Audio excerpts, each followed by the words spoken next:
It's gonna be a bright, bright, sunshiny day.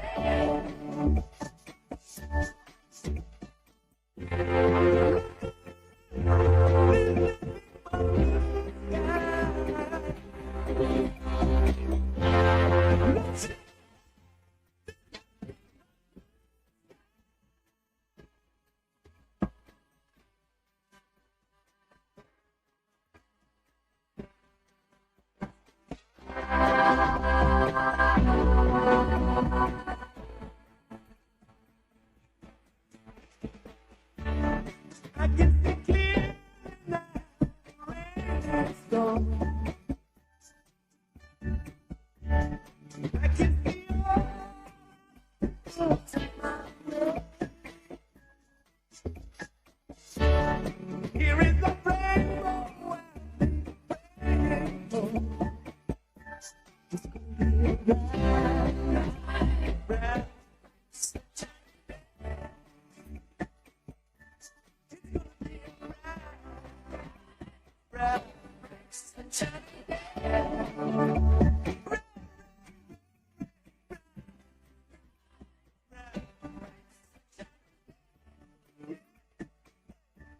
It's gonna be a bright, bright, sunshiny day.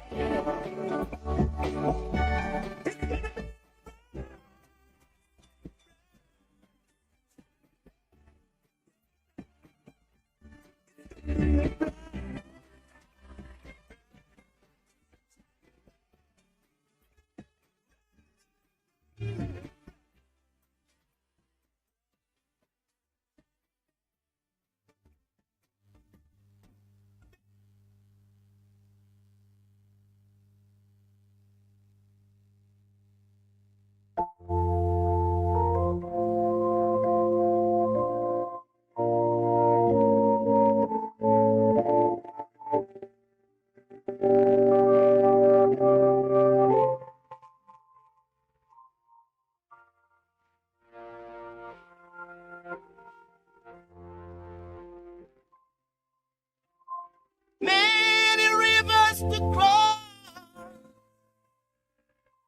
but I can't seem to find my way home. Ring lost as I travel along, white cliffs of Dover. Rivers to cross, and it's only my will that keeps me alive. I've been washed up for years, and I merely survive because of my pride.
No people come to Jamaica and no know how we live things. Say everything nice, do it full of vibes and things. Yeah. Them same one feel it to them heart when them get few understand the real thing. Yeah. Me day at town one day, up with a white man will come all the way from Norway. And him turn to me and say, how comes Jamaica full of so much true face? Same time me lift me head to the sky, and a teardrop fall from me high. Me say, man, you come and go out for a drive. Let me show you why me cry. Look on the gully side. Do you see anything to smile about? Look at that hungry child, yeah.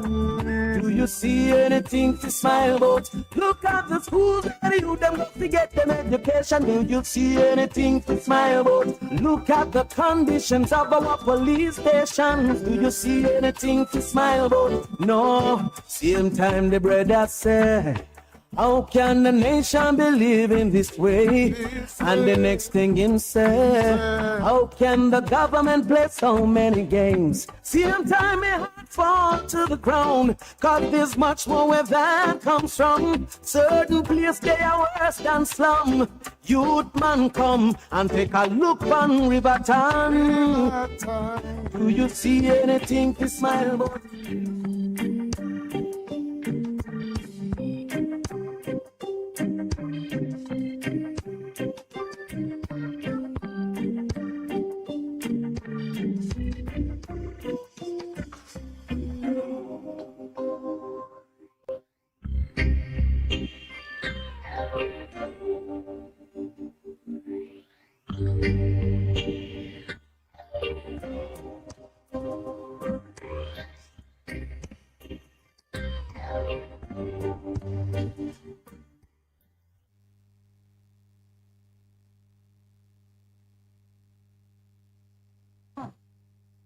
Good morning and welcome to the Morning Connection. We are here live at the Beginning Club in the heart of New Kingston, Jamaica, and we greet you well. It is Free Flowing Thursday. Pastor Percival and I are always excited to be in the sunshine, almost like little children. Welcome to those who have joined us on air. We treasure your ears just listening in, and those who are online, we love it that you communicate with us, sending us the questions and writing your observations. Please know, though we may not refer to it as often as you might like, we are listening and incorporating what you're saying into the discussion. So today is the first day of June. I saw some people online celebrating the beginning of summer. Summer is here. Summer? It's beginning? Yeah, Okay. Summer. Well, they call it holiday season Yeah. for children. Oh, it was the children who were saying. Acknowledging that we are right now stepping into summer. Welcome. This is the Morning Connection with your host, Minett and Percival. Good morning to those back in the studio and right here on site. We greet the producer. Well, it is 6:35. We're past the moment for our first break. So are we taking one? We're powering through. Thank you. Pastor Percival, I greet you well. Good morning. It is good to be back with you. Yesterday I was solo, and it was an interesting day. I know Michael was giving you some good vibes, and you got some people to pray. That was just awesome. Yeah, but it was a good day. It was nice to see. I miss you. Where I was, I could have well done with some of your 90. No, but, for another day. no, but no, it is. It was a good day. I must say I miss you, but we are grateful for each other and what we do to each other. I really do appreciate your friendship and your company. Nothing for having That's Lord Jesus, have mercy. But mercy, you're starting really in the right vein because that's where my heart is. We've been talking about the mind, heart, body, soul, connection, spirit, because a part of what we do is just to help our listeners and share our own observations and knowledge with listeners on how you're going to maintain that integrity. Of what is happening. Allow you to interpret what's happening around you, incorporate it into your decision making, and just restoring harmony and building up your spirituality, because we believe first and foremost, created by God for a purpose, and each of us needs to find that purpose and exist within it for our betterment.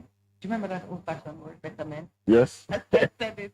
It But took me back into another. you're right. No, but it's, I guess it reflects our age. But that's all right. That's all It right. reflects our wisdom. Okay. All right. Our maturity. Betterment. Yeah, but it's important. And some of the time in interacting with my children, because I have 3 children, 2 adults and an adolescent. I know that adolescents is adults without sense. So people hear me say that, but it's true, because indeed they're finding their way and they're sorting out their values. What it is that I must believe, the values of my parents are what my peers are saying, but that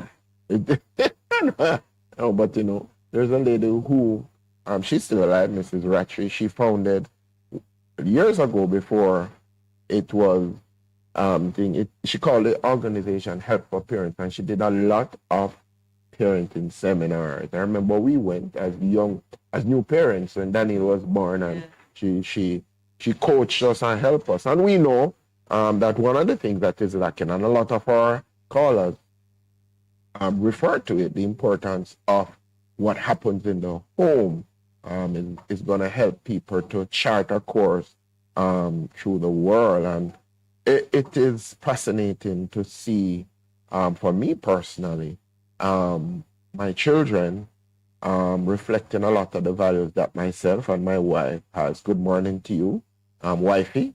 I trust you are doing well today. You know, we need to my kid to she'll have a wonderful day, you know. Yes. No, but I know. No, but it will be a good day. But this morning, even as we were here on Monday and Tuesday, we were talking about the gentleman. What's his name? The scientist with Red Braden with his light, and we are light beings. We're light beings, and if we go back to origin of origin, the first thing it was light. Let there be light. Let there be light. And then Jesus come back in John, in St. John, and he declares, I am the light of the world. And last night, I watched a movie, and it's called Let There Be Light. And it's just resonating deep in me, because I was just thinking about what you shared in terms of the photons and the DNA when they put it in, and how it mimic, because we were created as light, and we walked away from the light based on the decisions that we have made. Yesterday, Malvern, we had a very interchange. Some lady called me, and she said, my parishioner from St. Elizabeth, and she asked me some questions. Pastor, with all of what is happening, how are you going to deal with that? And she asked me some questions, and I responded in terms of what my personal belief was. She was asking with what is happening with AI and World Economic Forum, and how do what you suggest we do. And I says, the first thing, I don't live in fear. And I referred to the Hebrew boys who had to make a decision in Daniel, when they had to make a decision. Do I follow the way of the world and bow to this thing? Or do I stand by my principles? Right. And God that I believe in. Yeah. So let there be light. He came to restore us to the light. And this morning, if you are walking in the light of God, which is what Jesus has done, he's restored us back to the position of being truly light being. Because where there is light, it dispels the darkness. The darkness goes, it disappears. And so, and let there be light. Yeah. Right. Illumination, clarity.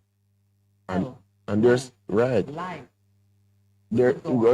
And there seems to be a lot of darkness in terms of what we see being manifested in the world today, and being manifested also in what we see happening if we just think in terms of national events. And we just have to continue to declare, let there be light. There is light. And when the entrance of God's word, what does it do to you?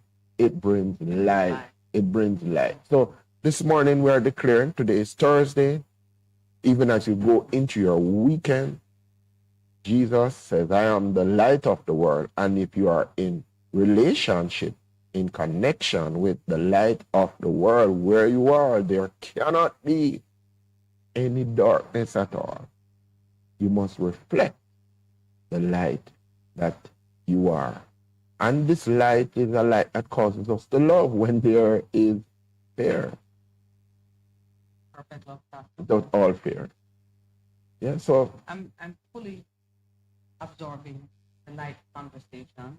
It's not a light conversation. it's not a light, it's not just light, it's about light. But and even I'm loving it. Just remembering too that when Jesus declared the light of the world, he also said, for those who believe in me, I am eternal life.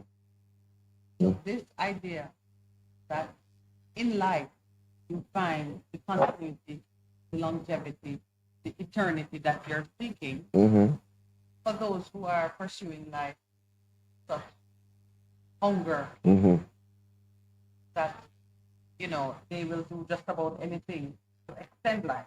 Remember that conversation? Yeah. There's a quest for for those who are seeking for life beyond, they just have to understand. Hook up to the light, and the light continues it with you. So Jesus says, I am the light of the world. And because I'm the light of the world, this light becomes the light of all men. But the thing with it, you have to accept this light, Absolutely. So if you don't accept it, you cannot be enlightened. Remember, there was the age of enlightenment after the darkness, yes. And what happened with that? You see, man is always trying to declare a new life. But We're always seeking to not just emulate, because if we were just emulating it, that would be good. We'd be honoring the source and recognizing that there's a source. But our vanity leads us to replace, to want to replace. And I mean, just when you look at some of the scientific experiments that are now being conducted under what we regard as more refined and reliable structures of control, they are all seeking to decode what exists, reduce it to a formula that we can replicate. And we're back to putting wings on our body so we can fly to the sun.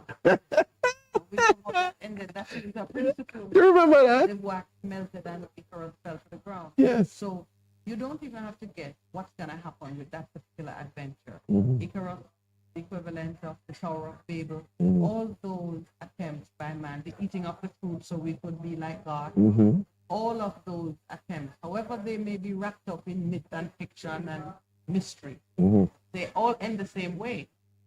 The attempt to be like God, or to be God, or to replace the God factor in our existence, they end badly for man.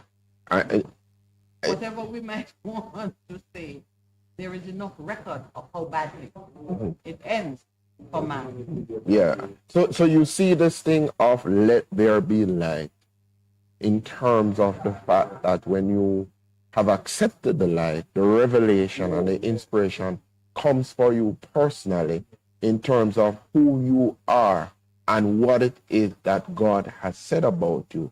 Because when I'm in situations and you hear all of this jabbering, these things that would come against your very entity, you have to go back to source in terms of the revelation, right? And the inspiration that came from hooking up back to the source and what it says. And that dispels all of the darkness that has come in terms of words that come to seek to defeat you, in terms of actions that are taken to stymie you, actions that are taken to derail you, to declare to you that you are not a person of great value, but you're a person of interest or a woman of business. And all of the things that That are meant to demean you and to shut beat you you down, yes, and you declare and you stand in the revelation of what God has said. I think at some point, others are going to realize that the words that demean others uplift a certain category of person. The more you beat me down, the higher I rise. And if your objective is to elevate me, then keep going. But if you truly want to diminish me, then it's best you ignore me. Yeah. It would be best. If you ignore me, I will ignore you. And you might not push my ambition quite so vigorously. But there are a class of persons who respond differently to a certain kind of stimuli. Thank God for that class of persons, because they're the ones who change the world. They're the ones who don't accept the status quo and who push to bring about a certain kind of change, which tends to work for the betterment of the regular folk. Yeah, but we have digressed on it. I want to draw you into a conversation. I know you are a man of science as well as a man of go ahead. mysticism. The heart gives off, the human heart radiates within a certain field of energy. And there is a frequency. Sometimes we jokingly, I jokingly speak about it because I sometimes want to remind persons that I can make a sound that causes your head to explode. But we've seen that. Well, just a little of. Do you remember when American diplomats in various countries were being terrorized by some high frequency noise that was wrecking their health? And they didn't know what it was. Up to now, they can't know. They don't know because they different. When they were in Cuba and they do that. Cubans, they Chinese. They saw it as an attack, and it must have been an attack because they were not seeking to do it themselves. I shouldn't say that. Attack is an intentional in the word hostile activity. It could have been an accidental consequence of something else. But they would have done, and they never know. Which they may have been doing, but they didn't trace the source or they didn't disclose the source. The point of it is that everything in nature resonates to certain frequencies. That's why our being light beings is an important scientific revelation for those who are so mired in the physical nature of this existence that they can't see beyond what they feel and touch. I'm going to say the Thomases of this world. Those who will not believe by faith or believe based on the narrative of a credible source. I'm going to go back to that because that's a part of what I wanted to talk about this morning. But recognizing that the heart emanates a certain vibration of energy. The body extends beyond your physical body. The body as a whole vibrates at a certain frequency. That's why Jesus was able to walk through the wall. You're radiating energy to a distance of about 8 feet. You and I are 12 inches apart at this moment. So your energy is well mixed up in mine. They call it the energy field that you have. Yeah. And the scientific experiments are showing now that when the fields of energy interact, it produces discernible impact on the physical world. Just like how when you talk to your plant, they respond to you, and those who talk to the words that you speak. The cannabis wisdom know that the cannabis plant relates to a menstruating woman. It does? Yes, her energy killed it. So young women who are in their time of month can't deal with the plant. I always wonder who discovered that. Or they can't tend to the plant. They can't tend to the plant during that time. Interesting. They neuter the plant. Interesting. So if you have your young daughters running through your cannabis field, them just kill off the thing. You end up with what's the plant that hemp? Doesn't have it becomes hemp. Yes. Okay. Yeah, it becomes hemp. So recognizing that we have discernible impact on the physical world by doing nothing more than just standing in the present and breathing. Because your heart has to be beating, it must have a pulse. But if you have a pulse, you have impact. But do you know? So now let's tie that in. Yeah. Do not forsake the assembling of yourself. when the saints come together in one place. In one accord. That it says they were gathered together in one accord. We just come out of Pentecost. Yes. Well, we're not out of Pentecost. I know you've said it, meaning the day has passed. But the Pentecostal fire is alive. It still continues. But when it says to come together, do not forsake the assembling of the your saints. saints. It's very important. Yes. Because you talk about each one of us having that field of energy. Right. And now, go back to light. Yes. You are connected back to the light. Mm-hmm. And all of the light people come together. What do you think an incandescent room. Yeah, but beyond that, the power that is released. I have seen, even in terms of miracles, of flows, more potent. It is, and that's why we said there's something that happens corporately. Yeah. When we come together, first when you're there by yourself, that's why it said, don't forsake it. Don't forsake the assembly of your saints. And that's why I said, you guys go together and wait, and then you receive power. Mm-hmm. And sending persons out in twos. Two persons of like mind will have a more powerful impact. There's a power of unity. We did. I know I was starting to ask you. I was bringing you into but this is like a tangent from the conversation. It's part and parcel of it. I want us to discuss and to guide persons into acknowledging the power of the many when they are of one accord and their energies interact positively to have impact. And it's why people say, let's get together and protest. Let's do and let's be together. It's why there's always that need for more to come. Because the more you are, and when they say unity is strength, it's not physical brute strength. It's strength of a different order. Of mind. Understand it. When the body is performing at optimum, meaning all of the healing energies and the positive beneficial energies are working well, there is healing, there is restoration, there is multiplication. Out of it comes abundance. There's a synergy that comes together. When listen to it now, when I do weddings, I say 1 + 1 become 1. It's biblical math, but 1 + 1 become 3. Because you coming together and people say, I said there's a synergy. No, not about no fertility. I'm talking about the energy that you have together when a couple is in one accord and moving against one vision. I see it happen all the time.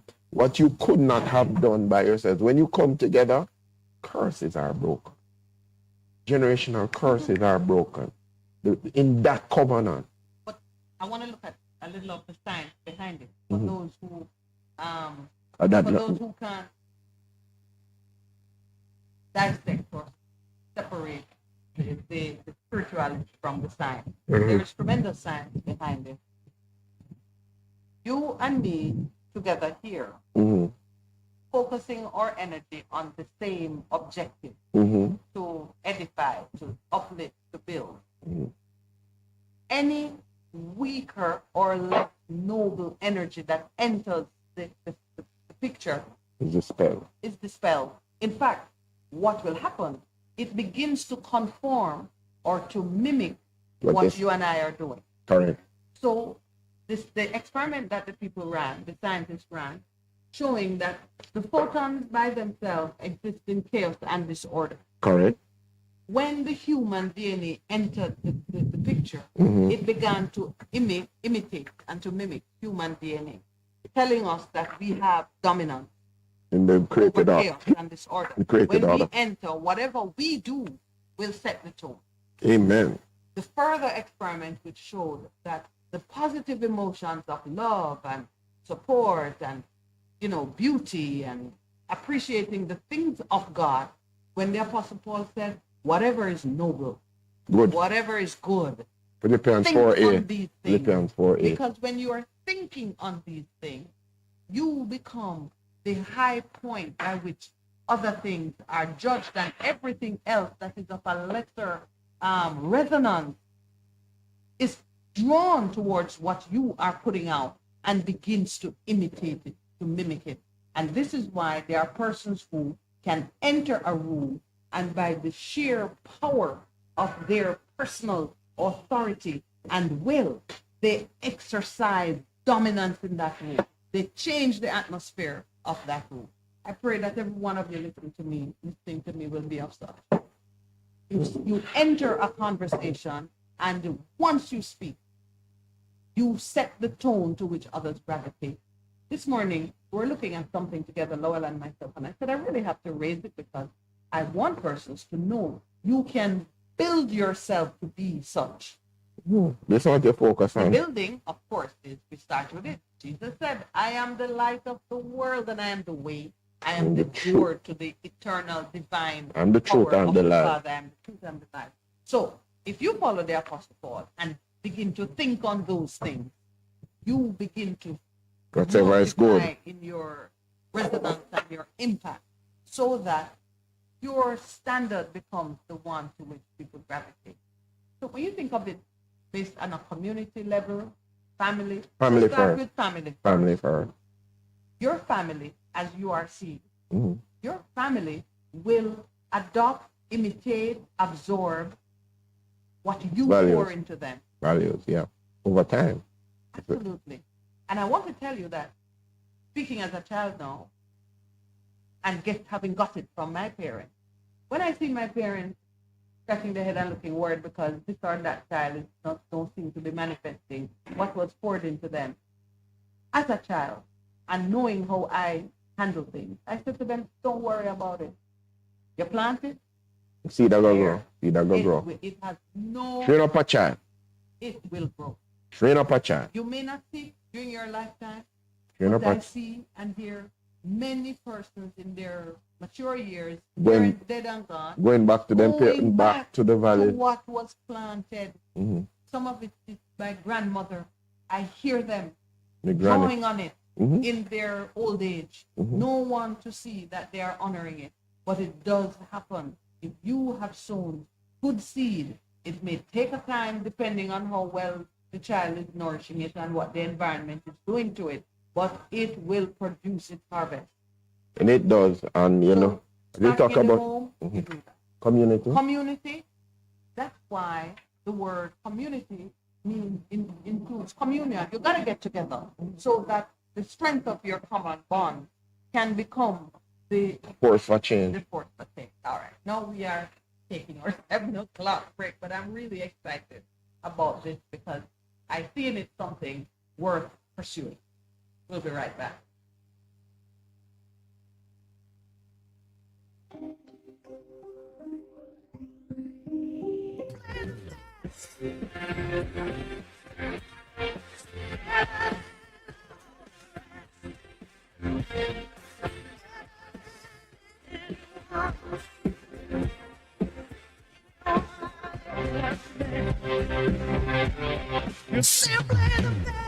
Best FM 100 on your dial. Keep listening.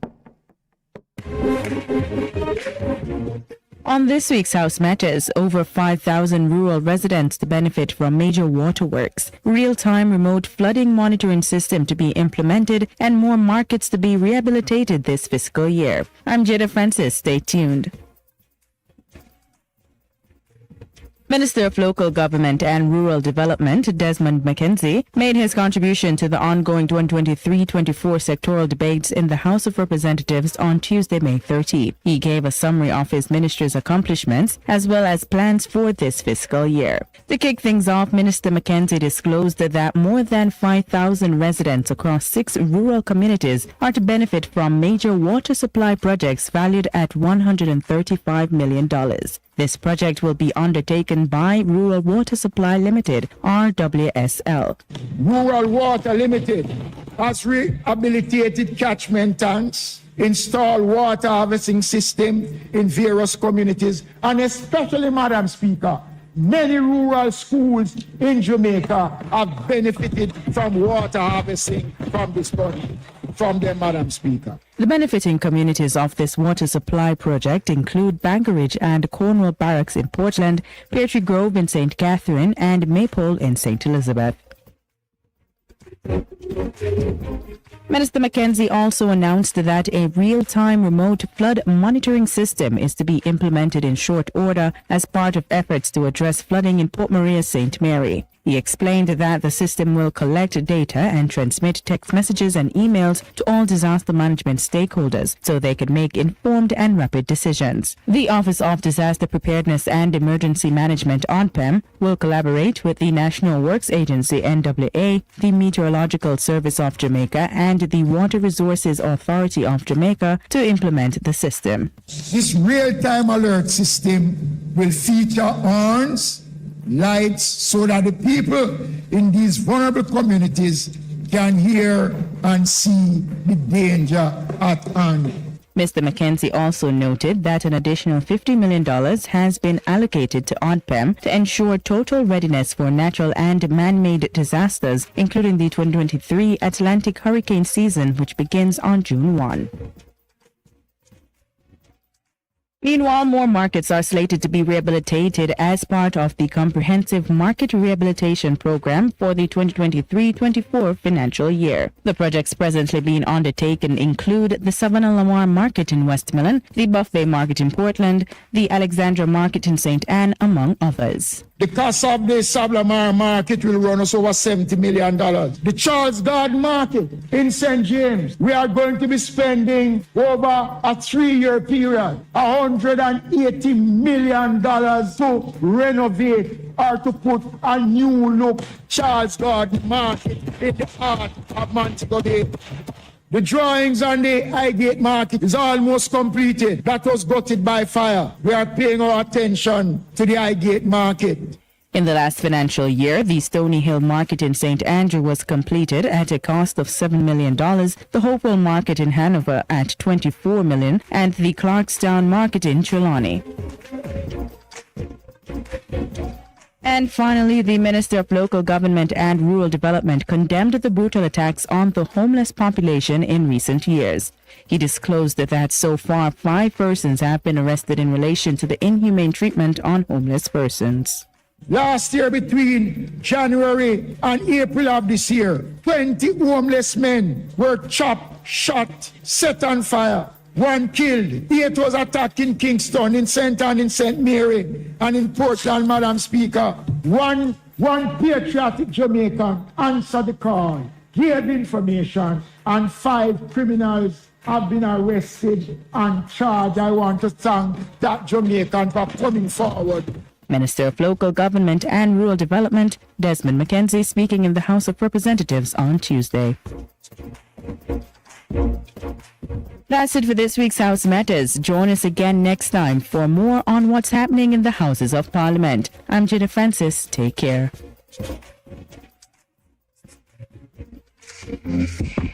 A production of the Jamaica Information Service, the voice of Jamaica.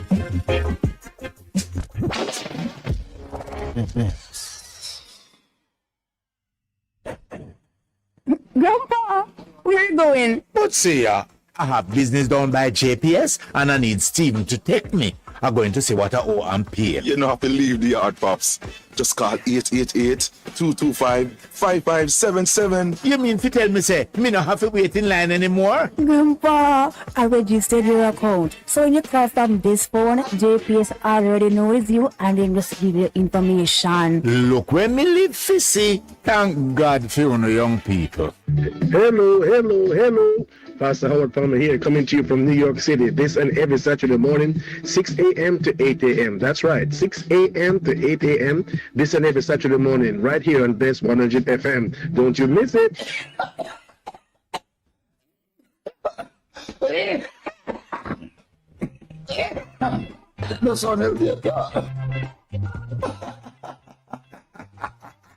Get healthy, my friends. Stay balanced.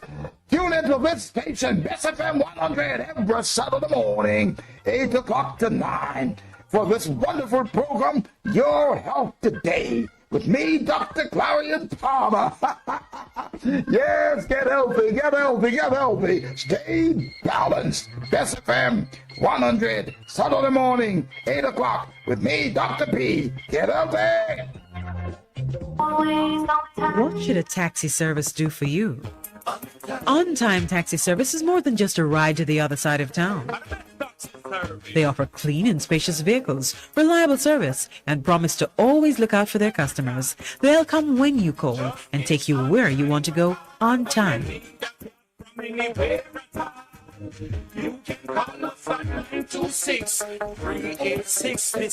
We are something special on the road. Half a tree, one and drive, half a tree. Bossy, how you do I take taxi start? Jano, I want to tell you, say, at 2 months now, my transmission mash up, and I check everybody and can't hear nothing positive. Yeah, hear me? You waste all that time I shop around and never call the experts. Winters Auto have them. Them have over 35 years of experience and them diagnose the problem and get back your transmission brand new. With them service excellent and efficient. Trust me, man. Yeah, hear me? Call them at 929-7040 or go to them at 106 Maxfield Avenue, Kingston 13 and talk directly to the boss. Just tell them I'm me, send you. You big star. Yeah, man, respect my boss. I'm trying to call you because trust me. Good afternoon. What a relief. Half a tree, one and drive, half a tree. Bossy, how you do I take taxi start? Jano, I want to tell you, say, at 2 months now, my transmission mash up, and I check everybody and can't hear nothing positive. Yeah, hear me? You waste all that time I shop around and never call the experts. Winters Auto have them. Them have over 35 years of experience and them diagnose the problem and get back your transmission brand new. With them service excellent and efficient. Trust me, man. Yeah, hear me? Call them at 929-7040 or go to them at 106 Maxfield Avenue, Kingston 13 and talk directly to the boss. Just tell them I'm me, send you. You big star. Yeah, man, respect my boss. I'm trying to call you because trust me. Good afternoon. What a relief.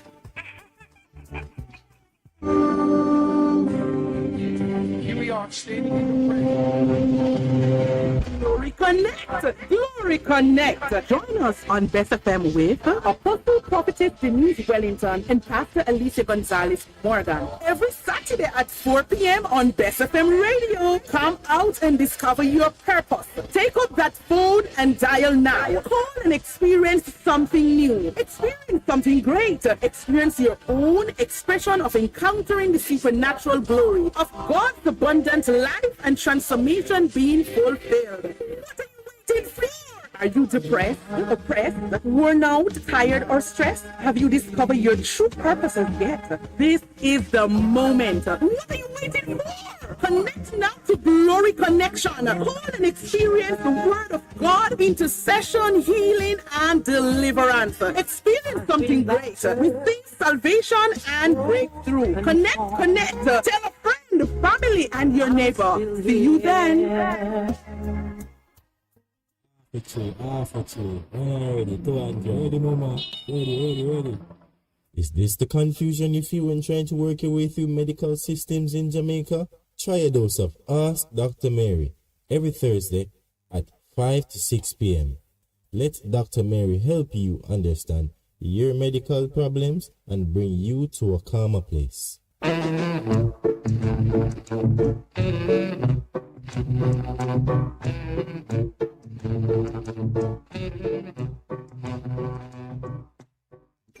Best 100 FM is the authentic voice of Jamaica, promoting your prosperity with better vibes and better music. Let us promote your goods and services for you. Advertise with us. For more information, call our office at 876-276-8935. That's 276-8935.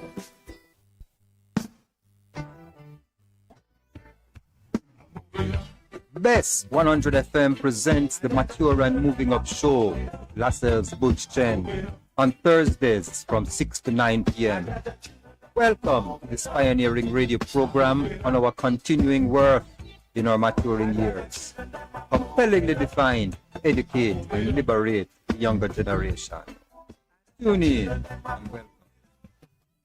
The Morning Connection is not your usual talk show. We aim to stimulate discussion and chart new paths to self-empowerment. So please join us, Minett and Percy, on The Morning Connection, Mondays to Thursdays, 6 a.m. to 10 a.m. on Bess 100. It's good, it's better, but nothing beats.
Good morning.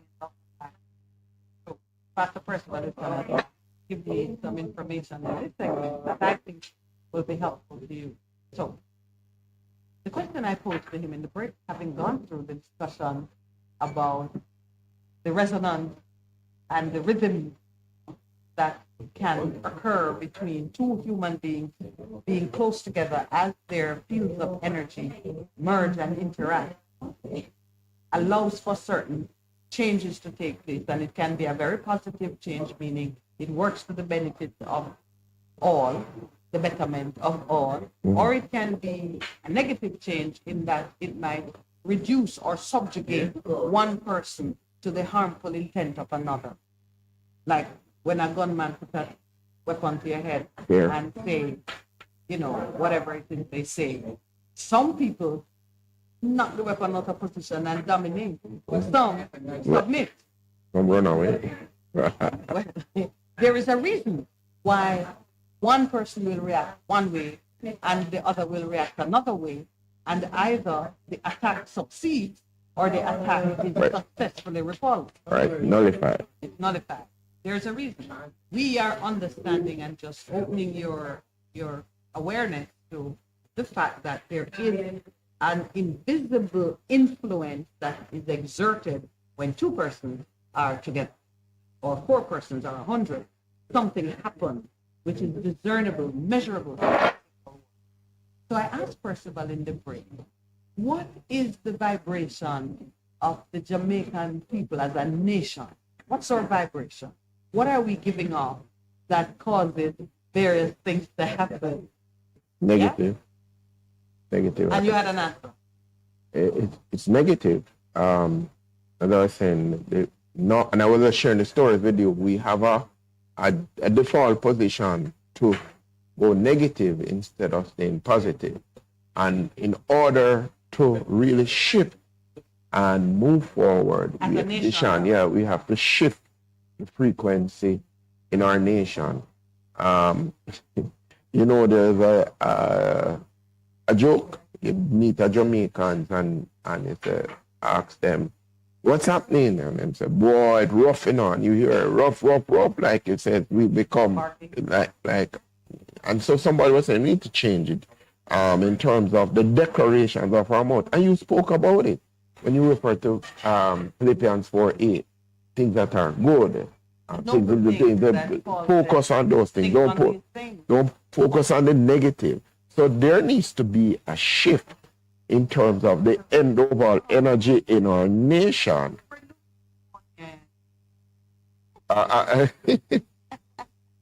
In terms of the negative nature of how we are to be more positive, we can do this. I can. So I'm going to ask this then, because Jamaica on the global platform has a very positive vibe.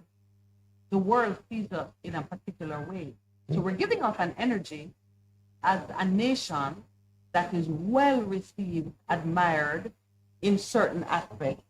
I mean, persons still come here, the tourism minister is just bursting with pride over the great accomplishment in the tourism sector, because regardless of how horribly we are treating each other, the world is still coming wanting to come.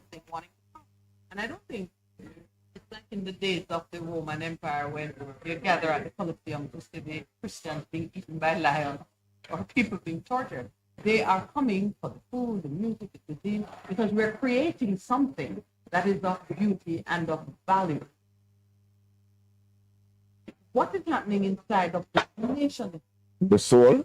Because, I asked you, when we are side by side, there's a certain impact, we have time to relate it. But if you were to speak to me on the phone, I am in Africa, and you speak. You hear my voice saying, "Love, hey, Percy, how you doing?" There is an imprint of Percy in my spirit. That's how we are Which interacting. no matter where I go, that imprint is what guides my reaction to you, unless something of greater influence That's happened nullifies that influence. happened to change that. And it is so. You love somebody today, you love them without any restraint. You meet somebody better tomorrow, and that love, that imprint is taken out. Or you love someone, they die, you're disappointed by the death, but no other force comes to even remove. You get stuck in your place of grief and disappointment. No greater influence comes to remove that from your spirit.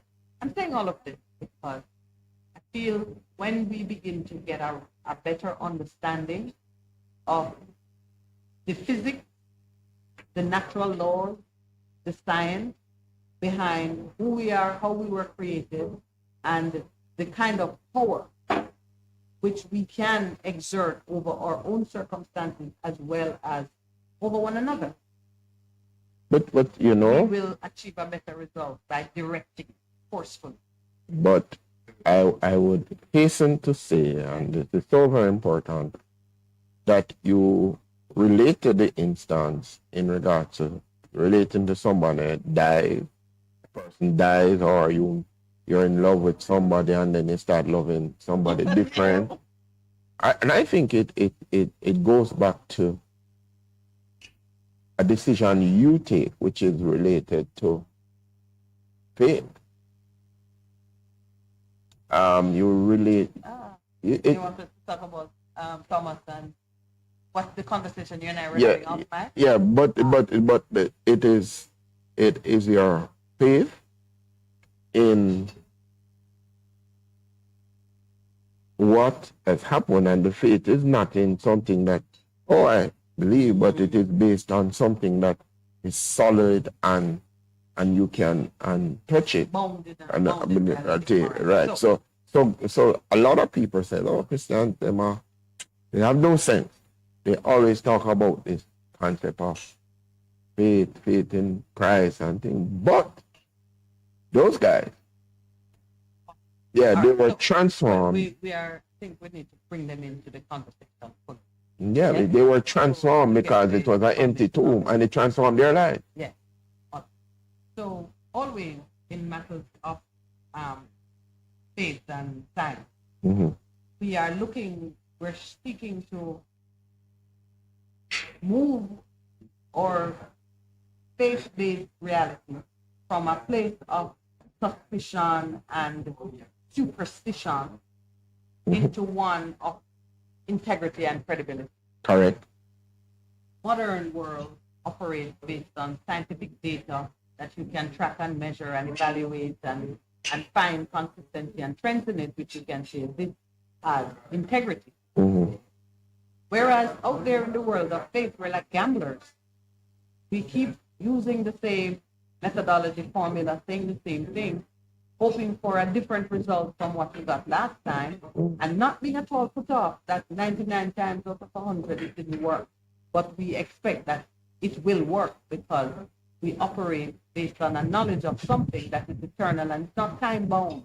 So when it happens in the will of God. Christians end up being ridiculed, and I mean, some of us behave in a way that draws the ridicule, but we end up being ridiculed for grasping at straw and smoke and believing in myths and fiction. They're not myths and fiction. But, so the word faith, the word faith is only understood in the context of an invisible, unseen creator of some divine capabilities which exceed the natural realities or the natural understanding of man. When a person says faith, they are talking about God and a belief that he exists and that he has certain characteristics which are beneficial to us. That is faith. The other thing that you call trust and is based on experience and consistent behavior under certain conditions. If it moves in this way, you say, I will trust it because the last 9 times out of 10, it gave me a reliable result. So you trust or you mistrust based on real world evidence. The apostolic movement, this is how the apostles came to be the ones responsible for taking the gospel as witnesses in Jerusalem. And Christ used the word witnesses. He said, you will be my witness in Jerusalem, Judea, Samaria, and the end of the earth, the world. Different places like Jamaica. And India and all the places talking about Thomas. But you know, it was based on their experience and what they were told the world. Experience. So people say that our faith is based on myths and fiction. It's not. It's based on real world experience. So I'm saying to Pastor Percival that in John chapter 20, in John chapter 20, when Jesus appeared to the apostles, disciples at the time, when he appeared to them and said, the first time, Mary Magdalene had run and said, you know, I saw him, he's risen. And they were gathered together in this house, and Jesus entered their midst without opening a door. He appeared among them with this new body that I'm looking for. He blessed them, peace, and then he showed them his hands and his side. Because remember, initially they ran away, you know, they were dispersed. He had been taken, yes, killed by wicked. They knew him as a man of power. They thought that his power would have caused him to release himself from this situation that he was in. He did not. He submitted, was killed like a commoner. So now they can only expect the same to happen to them. Because if he couldn't help himself, is he going to help us and he's in the grave? They forgot all that. They ran away. They ran away. They ran away dispersed, in fear. Even though they had interacted with him for 3.5 years. For 3.5 years. And he told them. I was telling this is what would happen. Then what he told them, they had no reference for it in reality. So they could never imagine this is what would happen. But he physically showed them the markings on his body. That is real world evidence. And it was tested within hours. Thomas, who was absent from the show and tell, got news first. So you would say then he would be the first one to whom the witnesses were speaking. Yeah, so you know, said Jesus is about. Can you imagine he came? We saw him. And we touch on him, say, and then he comes. Unless. And he said to them at the end of that incredible tale, Unless. much as so many of us still say today. Boy, man, you know many times I hear people say, boy, Jesus would have to tell me that himself. And people. And let Jesus come down and tell me.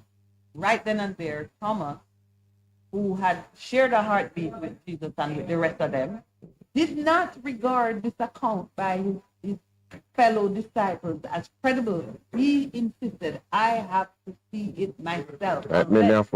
Unless I touch. Many times I hear people disparage Thomas and they call him doubting Thomas and so on and so forth.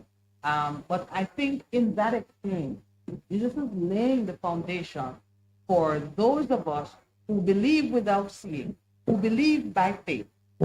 He's saying you are blessed when you believe by faith. You have not seen, you have not touched, you have heard the report of witnesses who saw and touched.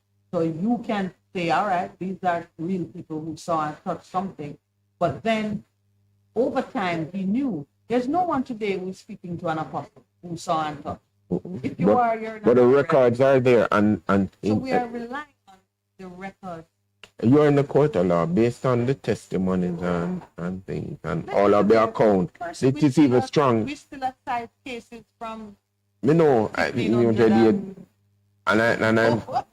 no. So therefore, if there was a guy who said no, this Christian is foolishness. I was a lawyer.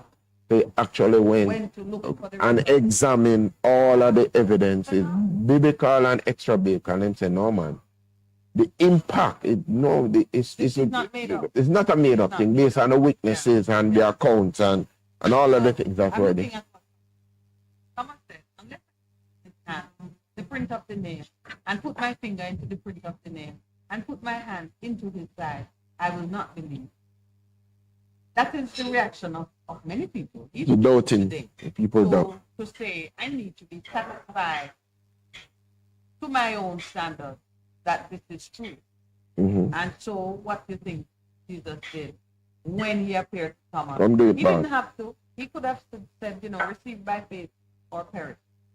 He simply said to him, come touch. Said, yeah, reach your finger here. Look at my hand. Reach your hand here. Put it into my side. Do not be unbelieving, but believing. So, all this to say, there is hard, real-world data behind these occurrences of which the apostles gave their testimony.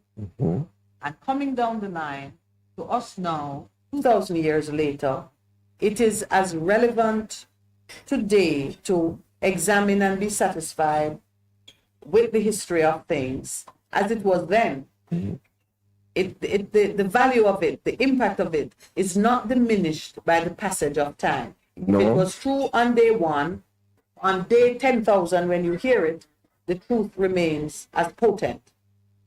Even as people try to change the narrative, because one of the things people need to recognize that some people who have gone out of their way to disprove and to say what is there is foolishness, but when you examine the hardcore data facts, it stands up in the court of law.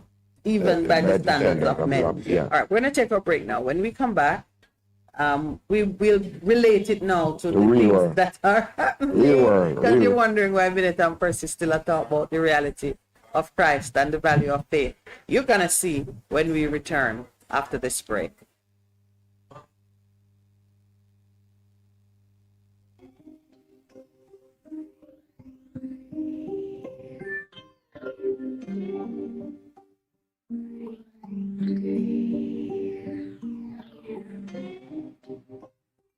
Best 100 FM is the authentic voice of Jamaica, promoting your prosperity with better vibes. What should a taxi service do for you? On-time taxi service is more than just a ride to the other side of town. They offer clean and spacious vehicles, reliable service, and promise to always look out for their customers. They'll come when you call and take you where you want to go on time.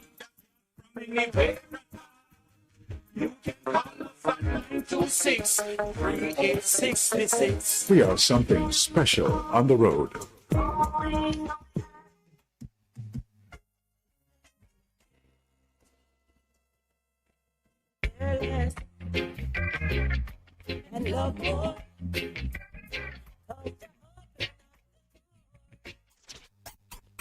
Live, camera, volume. Live it up Fridays on Bess 100 FM, 10 a.m. to 2 p.m. with I, Ibi Lion, each and every Friday, giving you the better vibes heard everywhere.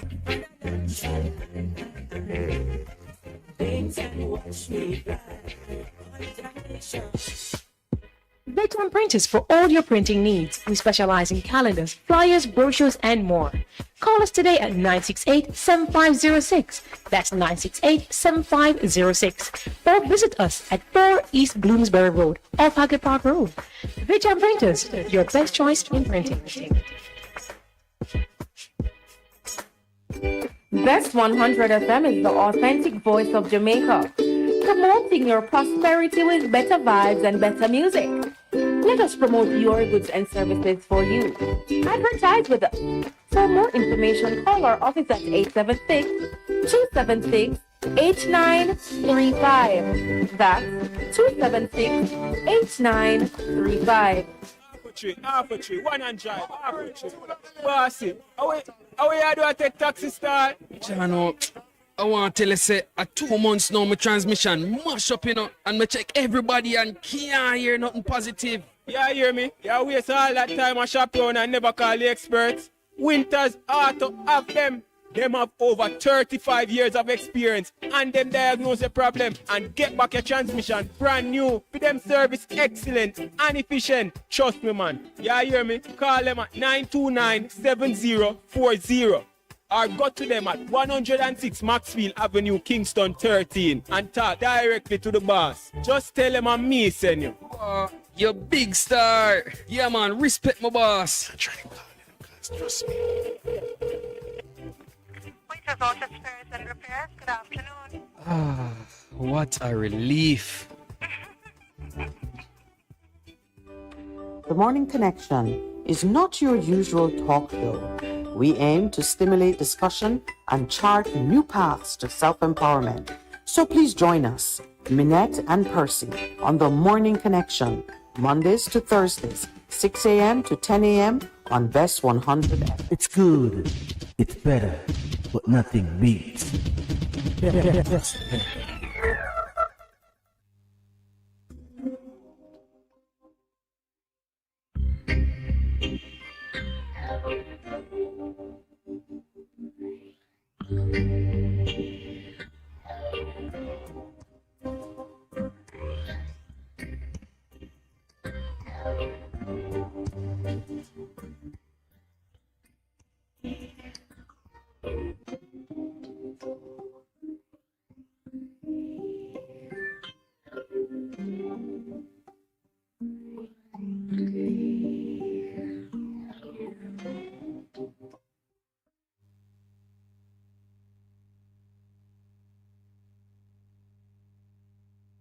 Welcome back.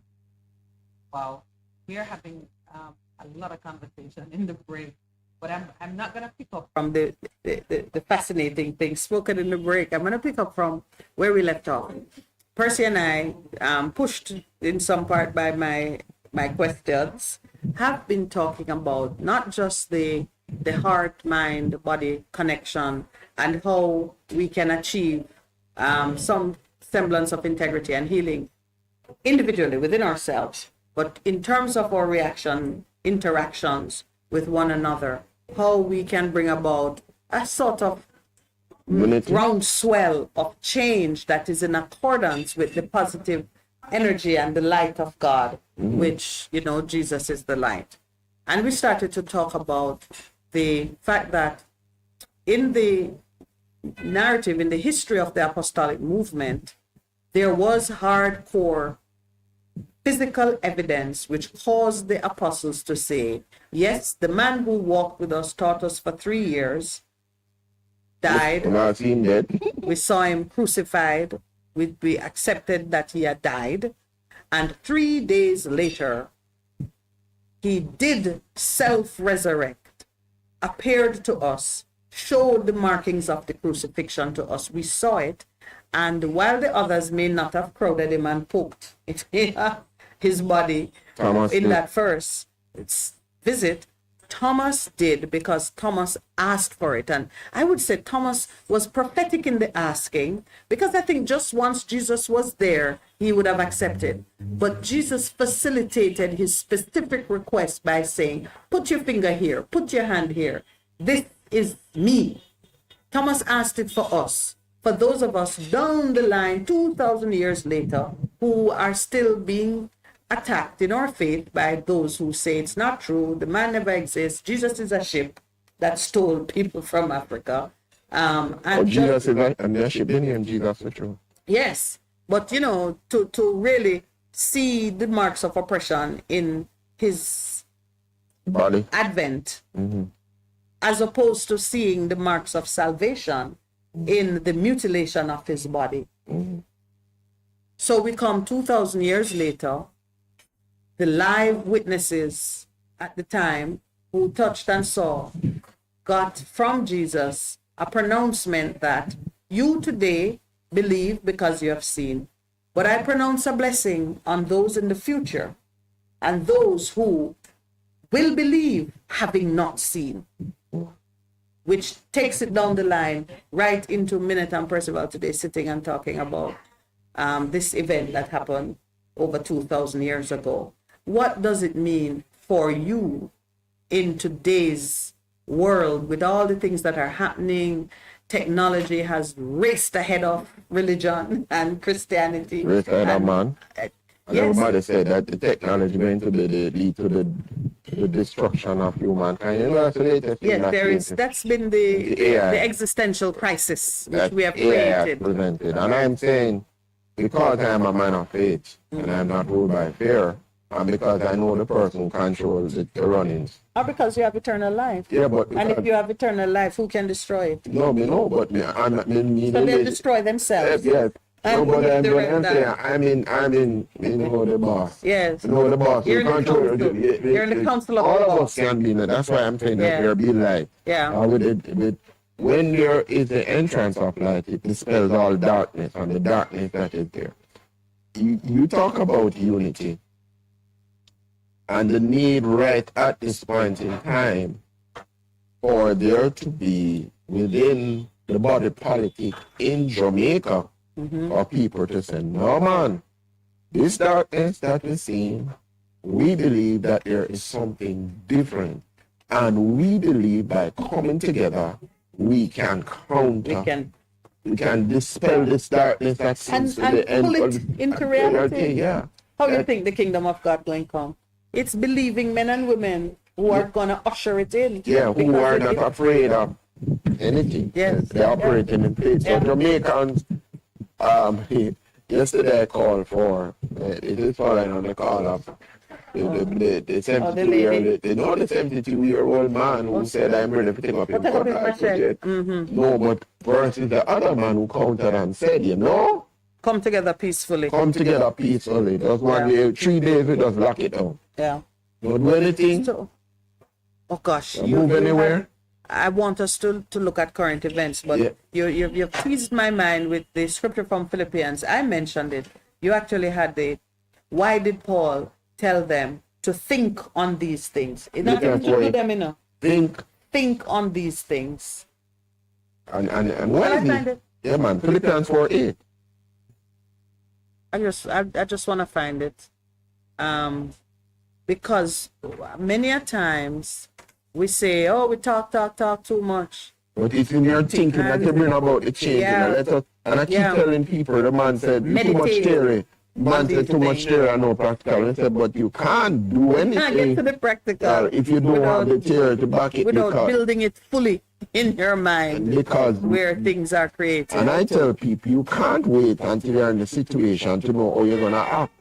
You have to have a plan that when you're in the situation, you've thought about it, and you're good to go, you can move. So here's Philippians 4:8. But he says, let's go back. He says, rejoice in the Lord. I'll say it again, rejoice. Let your gentleness be evident to all. The Lord is near. Do not be anxious about anything. But in every situation, by prayer and petition, with thanksgiving, present your request to God. And the peace of God. Yeah, but you rushed over, do not be anxious. Anxiety occurs in the mind. Yes.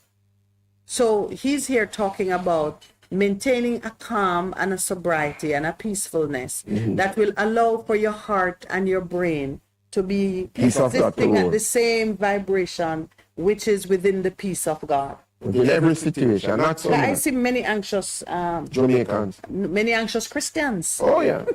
I mean, I think about many anxious Christians who are Jamaican. So the big set is Jamaican. And I see many anxious Jamaicans. So the big set is Jamaican. Right. Remember mathematics, and the subset is Christian. Yeah. But then there's a intersecting thing, which is anxious Christians. Anxious Christians who are Jamaican. But he says, do not be anxious about anything. But in some situations, no. But in every situation, prayer communicates prayer, relationship, and petition with thanksgiving. Present your request to God.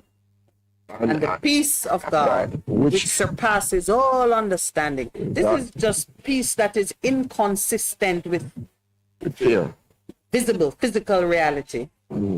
In other words, you're in prison, you're on the cross being crucified, you're standing in the presence of enemies who are stoning you, you're standing in the presence of powerful people who are disparaging you, or who are humiliating you, or who are seeking to destroy you. In that circumstance, you get a peace which is ridiculous, because nothing that is happening to you is anything that could inspire or induce peace. And let me just share. And it guard your heart and your mind. Right. Here we're talking again about the heart and the brain. This is the peace that will bring you into coherence with your heart and your mind, moving at the same frequency, and therefore your body, you will not get a heart attack when that is happening. You will not get stroke when that is happening.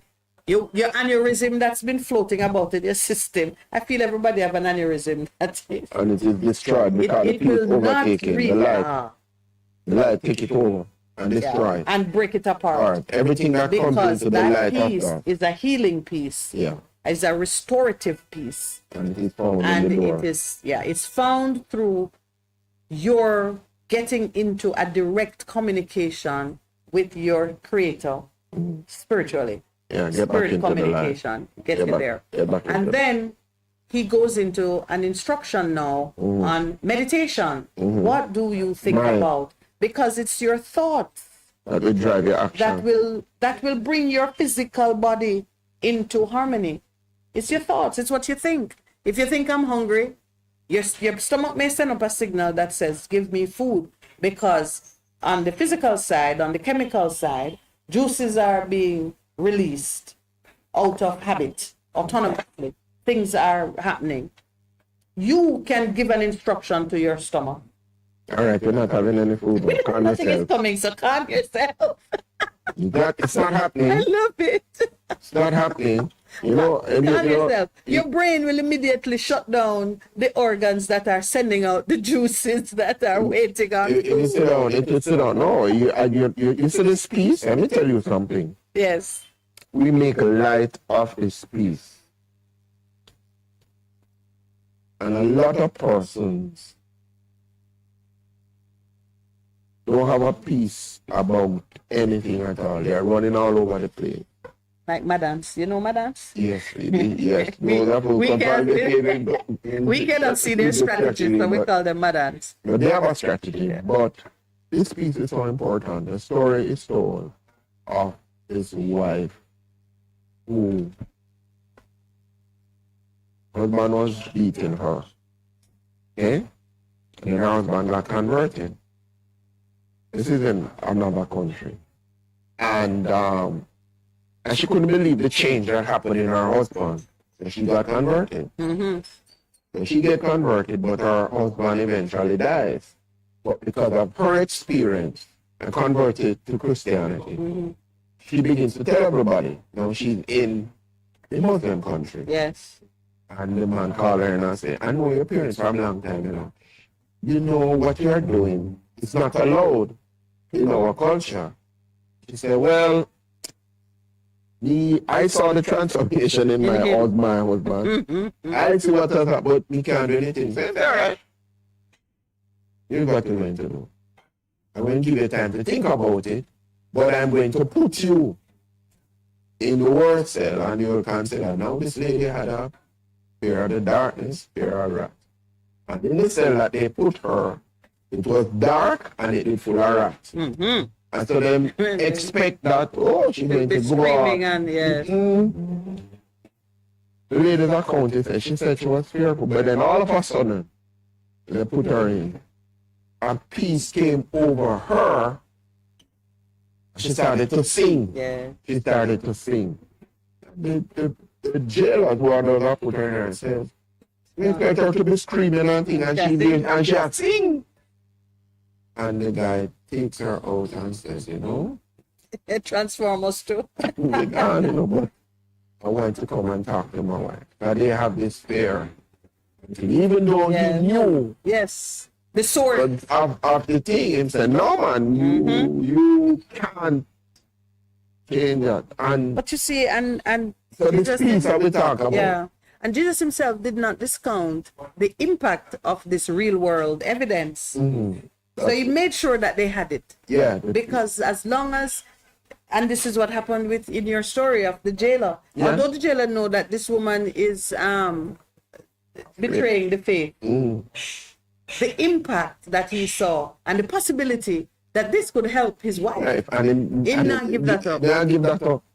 So we talk about this peace. Yeah. It's a peace that a lot of Jamaicans have experienced, but more of them need to come into it, even the anxious Christians. Well, can I tell you that for me now, what I am seeking to pull out of my fellow country men and women is boldness in a certain direction. Yeah. Because I believe that we are in our private space where it matters. Yes. We are the kind of people who show love, hospitality, have noble things on our minds. But no. And the crush and push for survival actually cause us to behave out of character. Correct. I do not believe that we are monsters on the average. But it's time to act on those things. It's time It's time to allow that peace that a lot of us are being to act, that we are impacting our circumstances. Yesterday, enlightenment was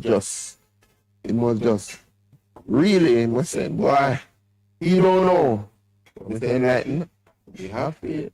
So you called for 3 days, stay home. Yeah, I'm saying beginning today, Thursday, 3 days, next week, stay home and pray at the yard peacefully. Yes, and fast. And fast.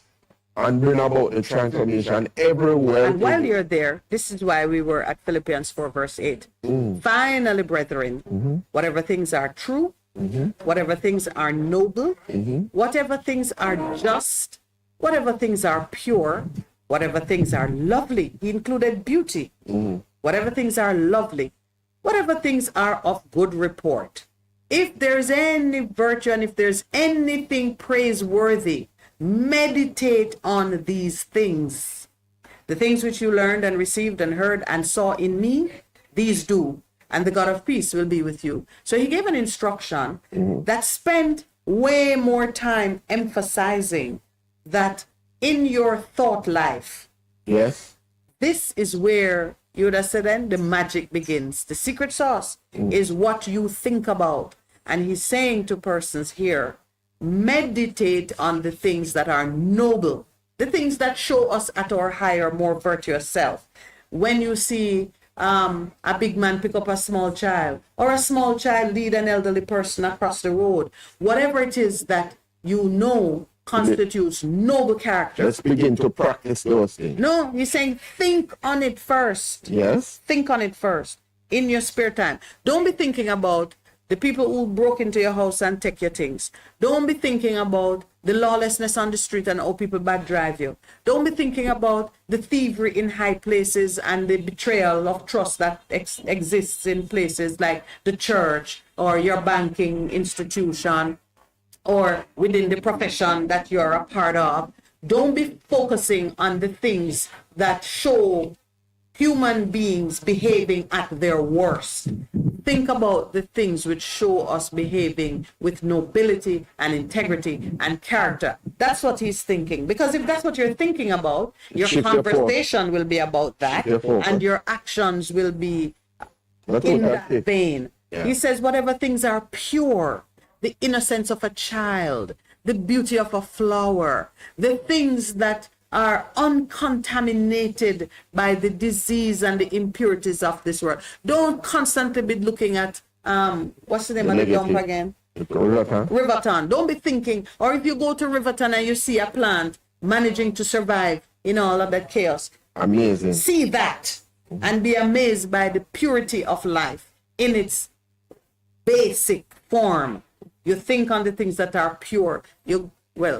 Look at it. You could think about running water instead of thinking about the river that the company has polluted time and time again. Think about the one that is pure and clean, running out of the mountain, cool. You could drink it without even mountains, out of Catholic country. Yes, you think about those things. You think about those individuals who are out there fighting for justice, fighting for the rights of children, fighting for the rights of the vulnerable, the abused. You think about them. You don't think about the ones who are out there putting guns to the head of old people, raping old women, abusing the trust of children, and so on and so forth. He's not saying these things don't exist. Just saying, he's saying do not let that be the dominant thing in your thought life, because those things will fill you with fear. Yes. With anxiety. Yes. That's why I'm saying be anxious about nothing. Those things fill you with emotions that have a negative impact on your DNA. Remember we spoke about the double helix, when it is influenced by thoughts of love and all positive emotions, right. It relaxes to the point where it repairs itself and it can replicate and give you more healthy cells. So you can beat cancer. You can beat disease affecting your kidneys, your lungs. You know, I saw it in Jamaica, and she was talking about stage 5 cancer, and she was saying, which is something that is more research is emerging in terms of there's a plant. I'm trying to remember the plant. They take sauce up leaf, and she's drinking it. Yeah. And then they go on over thing and she started taking it. I said, but the more important thing was my thoughts. Yes. She said, beyond drinking it, my thoughts. My thoughts helped me. And she said, I go back and check and then said, you don't find no cancer cell in your body. But she said, it began with her in terms of her thoughts.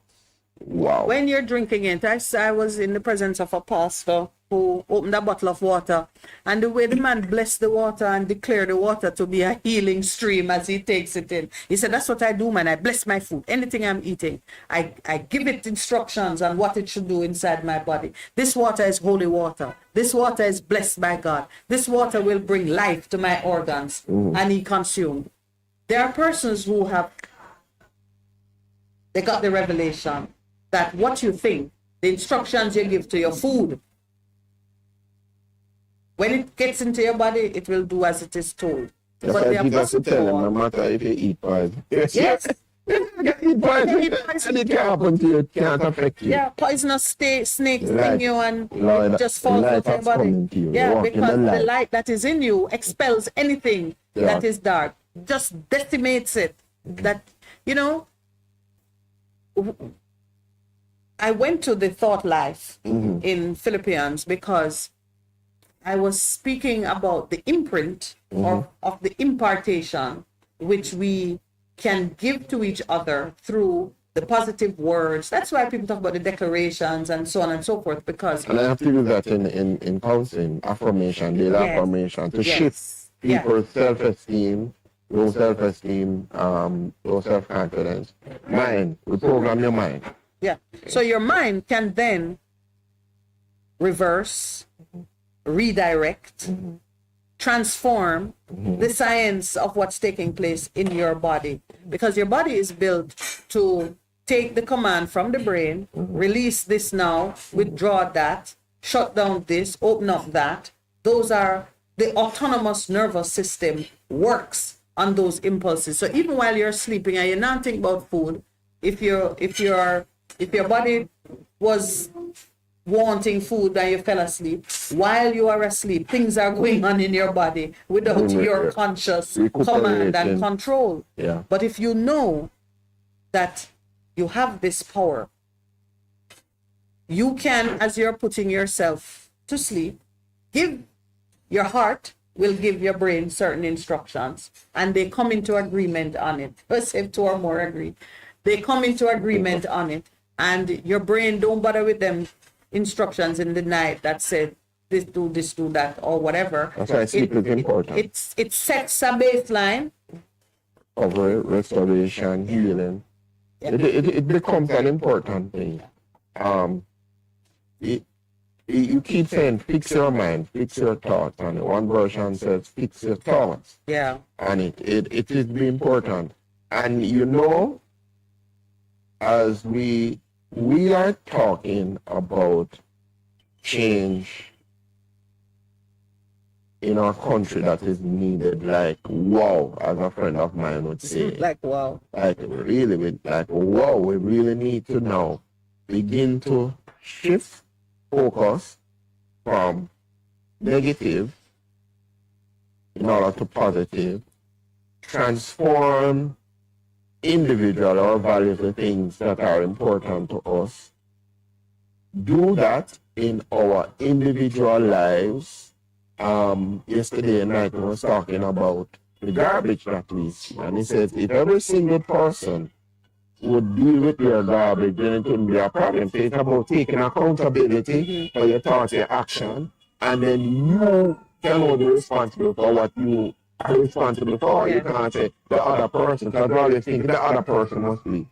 So you do that, and then in your families, if families begin to do that, then you are changing the frequency in families. And if the frequency in families are changed because families are in one accord, then it spills over into the community. Absolutely. It spills over And into from the community. it just keeps radiating into a larger field. Right. It covers the country, it covers the world eventually. So if you have come into the light and understand what it means for you, and light, the entrance of light brings The entrance of your knowledge. word. Your word brings light. Right. The word. And the word is light. Right, yeah. And so it is a shift. Dennis Brown, do you know what it is to have a revolution? A simple revolution of light, which is aligned to love, which is aligned to taking personal responsibility, and we begin to shift. So let us, Monday, Tuesday, Wednesday, reflect on these things. While in our home. While in our homes. Does that mean we won't be on air? No, we have to be on here and encourage them. There's a serious thing though. This thing to say, no, we had enough. Let's move forward. Do something within your, that is within your authority, within you. This we started a long time ago, reminding people you have sovereign control over your body. Personal authority, yeah. Whether you decide to move it from this chair to the next chair, from your bed to the floor, from the floor to the bathroom, to out of the house into a bus, into your car to go to work, you have control. Yeah. There's no government, there's no state power that can force you to leave your castle. That's true. And I add to your call, don't call nobody and tell them what you're doing. Anybody wants you can find you. And they will look for you and not find you. Aye. Let's take the break. I see the signal. It's 8 o'clock.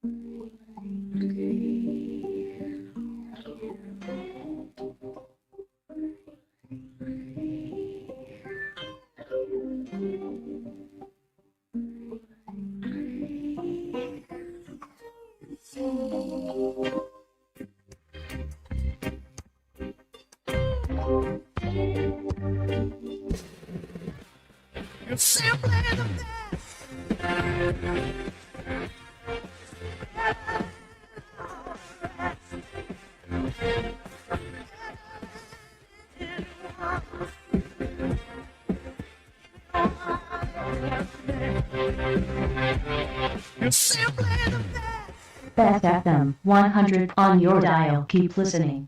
Hello, I'm Moira Alderson with the BBC News. Residents of the Sudanese capital Khartoum say 18 civilians have been killed and more than 100 injured in fighting between rival military forces at a market. It's the deadliest known incident involving civilians since the war broke out. Will Ross reports. With so much of the violence taking place in urban areas, including Khartoum, civilians are in constant danger.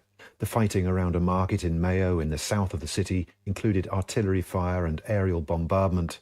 It caused the highest number of civilian casualties in a single incident since the war began almost 7 weeks ago. With talks no longer taking place between the Sudanese army and the rival rapid support forces, there's a fear of the fighting escalating. The United States says it's ready to help mediate a truce when both sides are serious about ending the violence. President Zelensky has restated his demand that Ukraine should urgently be allowed to join NATO and the EU at a summit in Moldova, bringing together leaders from more than 40 European countries. Mr. Zelensky said that Russia would continue to try to swallow any neighbouring countries that were left outside. Moldova's President, Maia Sandu, also called for rapid EU integration. But our correspondent Jenny Hill says that can't happen quickly. The leadership of Moldova is very plain. It leans heavily towards the West. It wants to join the EU. And they are very, very adamant. Now, both Moldova and Ukraine have been given candidate status officially, as has Georgia. But most EU leaders are not at the stage at which they think it's right to begin admitting these countries, particularly a country like Moldova, which has Russian troops in effect on its soil, or a country like Ukraine, which has an open conflict raging. Russia says the border region of Belgorod has again come under artillery fire from Ukraine. Paul Moss has this report. They're building temporary shelters for those forced to flee from the artillery fire hitting Belgorod, a sign Russia doesn't expect the attacks to stop anytime soon. Russian television has covered this upheaval, suggesting Vladimir Putin wants Russians to feel their country is under attack, a justification for his continuing war on Ukraine. But lest anyone forget where the war is hitting hardest, 3 people were killed by Russian missiles fired at Kiev overnight. Just a few more casualties in a conflict that's killed thousands of Ukrainian civilians. Sweden's Foreign Minister Tobias Billström has told a meeting of NATO foreign ministers in Oslo that Stockholm has fulfilled all its requirements to join NATO and has urged Turkey and Hungary to allow it in. Turkey has been blocking Sweden's accession since last year, accusing Stockholm of harbouring Kurdish militants hostile to Ankara. Hungary has more recently raised objections after Sweden criticised Viktor Orban's government. BBC News. A court in Senegal has handed down a 2-year prison sentence to the opposition leader, Ousmane Sonko. He was convicted of corrupting young people but cleared of rape charges. The politician's supporters say the trial is aimed at stopping him from standing in presidential elections next year. Mr. Sonko has accused President Macky Sall of planning to stay in office for an unconstitutional third term. He urged people to rise up. The Chinese province of Henan has launched a 100-day campaign to find jobs for young people as youth unemployment rises across the country. Michael Bristow reports.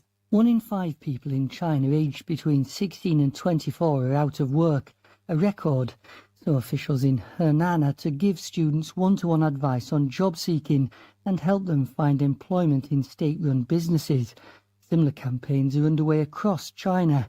For nearly 12 million students graduating from university this summer. The Chinese leader Xi Jinping has urged young people to set their sights lower, but after 3 decades of economic good times and rising expectations, they might be unwilling to do that. The Pakistani military says 2 of its soldiers have been killed in clashes with gunmen along the border with Iran. It says the incident in Balochistan province happened during a heavy exchange of fire with suspected militants. In April, 4 Pakistani soldiers were killed in a similar attack. The wedding of Jordan's Crown Prince Hussein and Saudi Arabian architect Rajwa Al Saif is taking place today in Amman. The US First Lady Jill Biden is attending, as well as the King and Queen of the Netherlands and the Prince and Princess of Wales. The event comes after a difficult period for Jordan's monarchy, which has included a public rift between the king and his half-brother, Prince Hamza. That's the latest BBC News.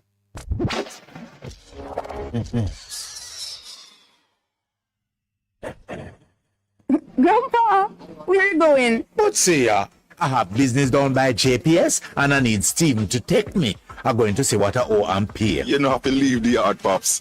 Just call 888-225-5577. You mean to tell me, say, me not have to wait in line anymore? Grandpa, I registered your account. So when you call from this phone, JPS already knows you and they just give you information. Look where me live, Fissy. Thank God for you young people. What should a taxi service do for you? On-time taxi service is more than just a ride to the other side of town.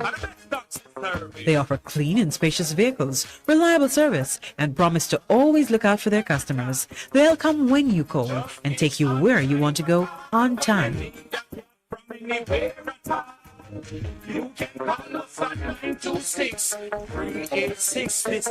We are something special on the road.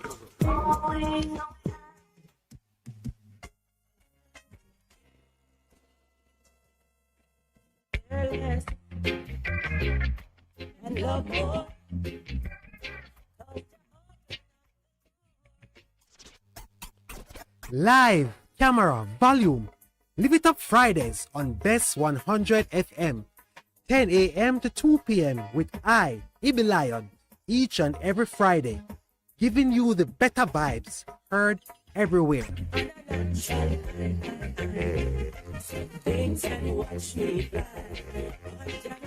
Half a two. When I'm ready, 200. Ready, mama. Ready. Is this the confusion you feel when trying to work your way through medical systems in Jamaica? Try a dose of Ask Dr. Mary every Thursday at 5 to 6 p.m. Let Dr. Mary help you understand your medical problems and bring you to a calmer place.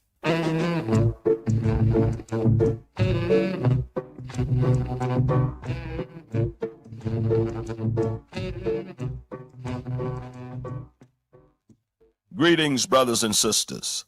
I invite you to join us for the Church of Our Lord Jesus Christ radio program with Elder Kendrick Murray, where we stand firm that Jesus Christ is the Son of God. This broadcast is heard every Saturday from 12 noon to 1 p.m. and again on Sundays from 4 to 5 p.m. The church is located at 3550 Pleasant Valley Road here in Mobile, Alabama, in the United States. You may visit our website at sonofgodlives.org or our YouTube page at Minister K. Murray. Or you may call us at area code 251-300-8812. God bless you, and we look forward to you tuning in to the program. Yes, and the world, you want us back? We are back. The Breakthrough Deliverance Ministry, led by me, the prophet Mark Stewart, right here on Bess 100 FM. This and every Thursday night from 9 p.m. to 12 midnight. Yes, it's War Room Thursday. Come on out and join us, each and every one, on Bess 100 FM, 100.1, 357 and 9. Come on out. Join me, the prophet, Reverend Mark Stewart, and of course, the boss shot, Apostle Marshall. Come for your healing, breakthrough, deliverance, the prayer, the miracle, the word, the testimony, and so much more. Yes, my friends, Bess 100 FM, Bess 100 FM, War Room Thursday, 9 p.m. to 12 midnight. Join us. We are going to lick it. Ready for the war here. Ready for the war here.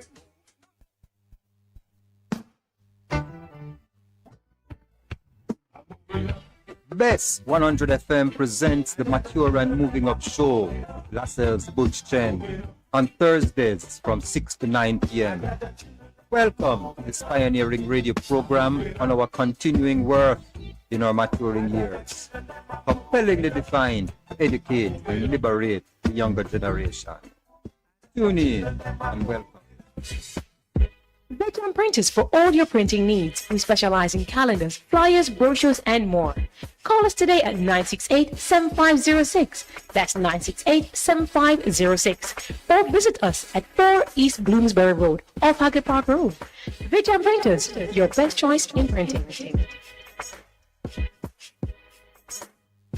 Best 100 FM is the authentic voice of Jamaica, promoting your prosperity with better vibes and better music.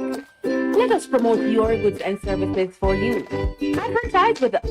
For more information, call our office at 876-276-8935. That's 276-8935.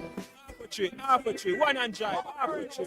Bossy, how you do I take taxi start? Chano, I want to tell you, say, at 2 months now, my transmission mash up, and me check everybody and can't hear nothing positive. Yeah, hear me? You waste all that time I shop around and never call the experts. Winters Auto have them.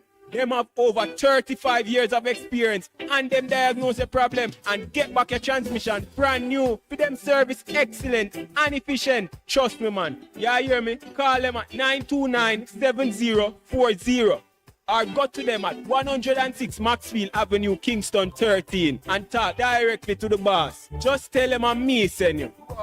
You big star. Yeah, man, respect my boss. Try to call them, guys. Trust me.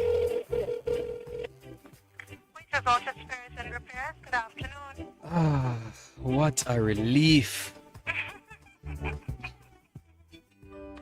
The Morning Connection is not your usual talk show.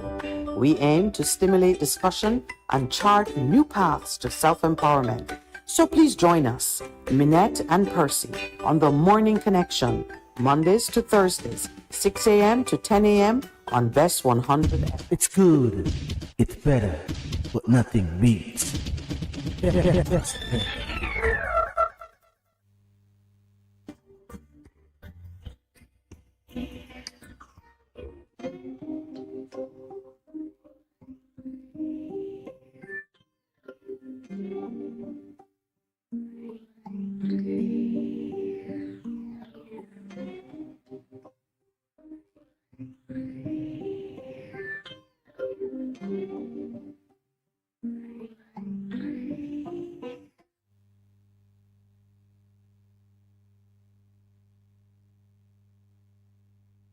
Welcome back to the Morning Connection. It is now 14 minutes after 9 or 8. Are you whispering?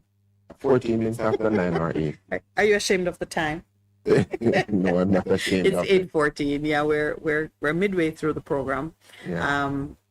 Percy and I are touching on something. I hope you're not finding it too obscure or arcane, because we have gone back 2,000 years, 2,000 odd years. We're still saying 2,000 years, even though it's more than that. 2023. Yeah. We've gone back a little bit, really, to touch on the real world evidence that there was a man, Jesus, who was resurrected and who showed him his resurrected body to his disciples and who sent them out as apostles with some instructions. The instructions come down to us today, requiring us to believe what they have said without or actually having seen it, but And we are blessed always because of it. referring to the empirical evidence of their day, that they saw it, they touched it. And as Percy said, he blessed us. He said, blessed are those who, having not seen, believe, will believe, or have believed. And we have believed. This morning, we want to say as strongly as we can to the citizens of Jamaica, and if you hear it, share it with your neighbor. When you hear it, share it with your neighbor. If you catch the revelation, what we're talking about. We're talking about the ability which we have. Every individual created, breathing person has the ability to self-regulate. In fact, I think to self-regulate. We have the ability to bring healing, restoration, peace, and balance to our bodies by what we think. And we went into the Apostle Paul writing to the Philippians and telling them, meditate on certain things. When you meditate on those things, scientists have now worked the experiments to show that your DNA, the smallest cellular organism, your DNA responds positively to these things and create in your body the environment for healing and for growth, for the curing of diseases. Simply put, Percival gave an example of a lady who had used soursop effectively with her stage 5 cancer, but she was bold enough to say it was not just the chemical of what I consumed. It was what I did in my thought life. I shifted my perspective. Focus on the positive thing. She said, I don't tell people. I wasn't focusing on the cancer. I was just saying, it's good to be alive, the positive things that are happening. And she don't have no stage for the test already. Cancer is gone out of her body. Because they have put her and says, okay, prepare to die. And that's where you're at. And total transformation. Yes, man dismissed her and sent her home to die. And she went and found her healing coming out of what she had around her, in her head and in her environment. All this to say that right now we feel we are singular, we're individuals, and we are looking and saying, where are the others who are going to come and join in this or that to make it successful? You can start with you and the boldness that you require to take you into that level of action. It's also available. Because we were talking about the Pentecost and the fire that it brought, and what the release of the Holy Spirit to work in harmony with individuals who are ready to embrace it and use it to fuel change in their life and in their communities. And those it people gives you access to certain things. Those people fuel change, you know. Absolutely, absolutely. And then Percy reminded me, well, I started to talk about the prayer that the apostles prayed after they had been taken in by the high society, the authorities, the powers that be. Shut your mouth. They had been taken in and threatened. And they went back to their companions and spoke of it. And a prayer was prayed, which I say to people, go find the prayer in Acts chapter 4. Read from verse 23 and see what they did. They were taken in, Peter and John were taken in because they had stopped at the gate beautiful, and everybody knows silver and gold have I none. But such as I have give I unto you. In the name of Jesus, rise up and walk. I don't even know, well, by this time they were just on a high and saying it as the Spirit led them. The man, everybody knew this man had been lying in the gate of the temple. They passed him going day and night, begging alms. Everybody knows of him. When he was walking around the town saying, look at me, dancing, skipping, and exhibiting the manifested power of God in his renewed body, it could not be ignored. There are some things which cannot be ignored. So, of course, it got reported upstream. There's a man walking around. They said 2 people came by. Pray for my healing. So Peter and John were taken before the council. Many of us have been taken before the council. The council is eternal. It always exists. You go before the general legal council if you're a lawyer. You go before the court of law if you are someone accused of some criminal event. You are before the medical council if you're a medical practitioner. There are many councils which are in operation today, and they are doing the same thing. They're inquiring into matters of behavior or belief or occurrences which are being condemned and which have been brought to them for adjudication. But I like the point that you have made in terms of the different councils. This call that you are making for people to stand up, stand out, stand forth in terms of walking, it cuts across all councils. All councils, meaning every single person, wherever you are at, it's time to stand up. It cannot be middle, lower, upper. It's for all Jamaicans. And they need to know, they need to know that when you stand out like that, and you stand up, there is the risk that somebody gonna carry you before a council. Do not be afraid of the council. And here's why we say it. They were taken before the council and arrested and held overnight. The next day, they were asked to explain themselves.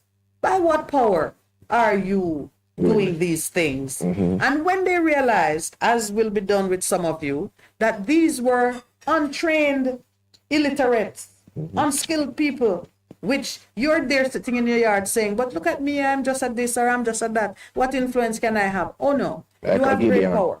You can be the Gideon.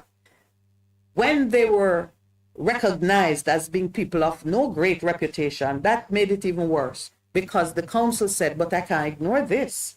The man is there walking around. It is clear that they have done a good thing for this man. We don't kill Jesus already, who used to do all these things. We can't kill every person who come up.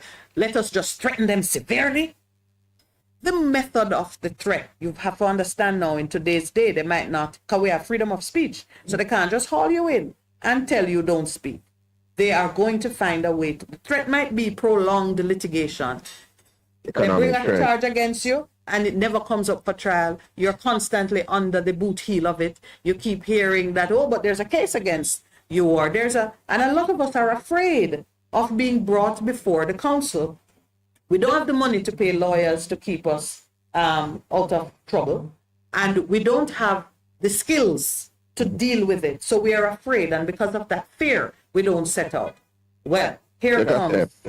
Take a step in boldness. You know, remember when we had the issue with the taxi drivers and their many tickets? Yes. And I said on air, all of you go and pay your tickets one time. And see what happens. And see what happens.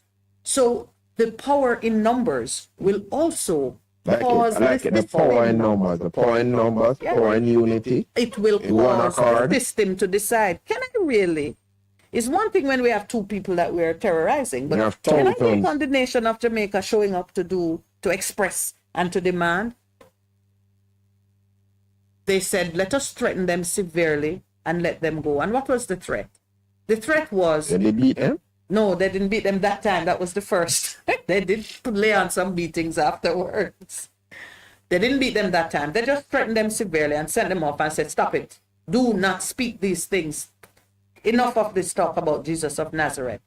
And when they went back to their own companions, and this is the part that we're emphasizing this morning, they reported all that had happened with the chief priests and the elders. When the companions heard it, they raised their voice to God with one accord. And Percy has been speaking about the power of being in agreement on these matters, which is we're trying to build agreement. They raised their voice in one accord.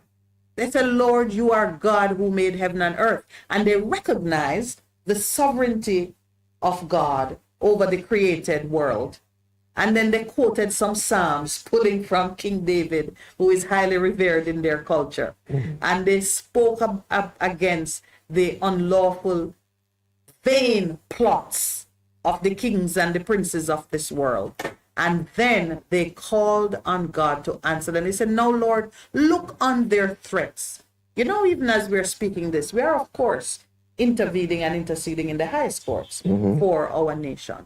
Look on their threats and grant to your servants that with all boldness. So the boldness is there. It's been given. It is being revived even as we speak. With all boldness, they may speak your word. And how is God to show this? By stretching out your hand to heal, and that signs and wonders may be done through the name of your holy servant, Jesus.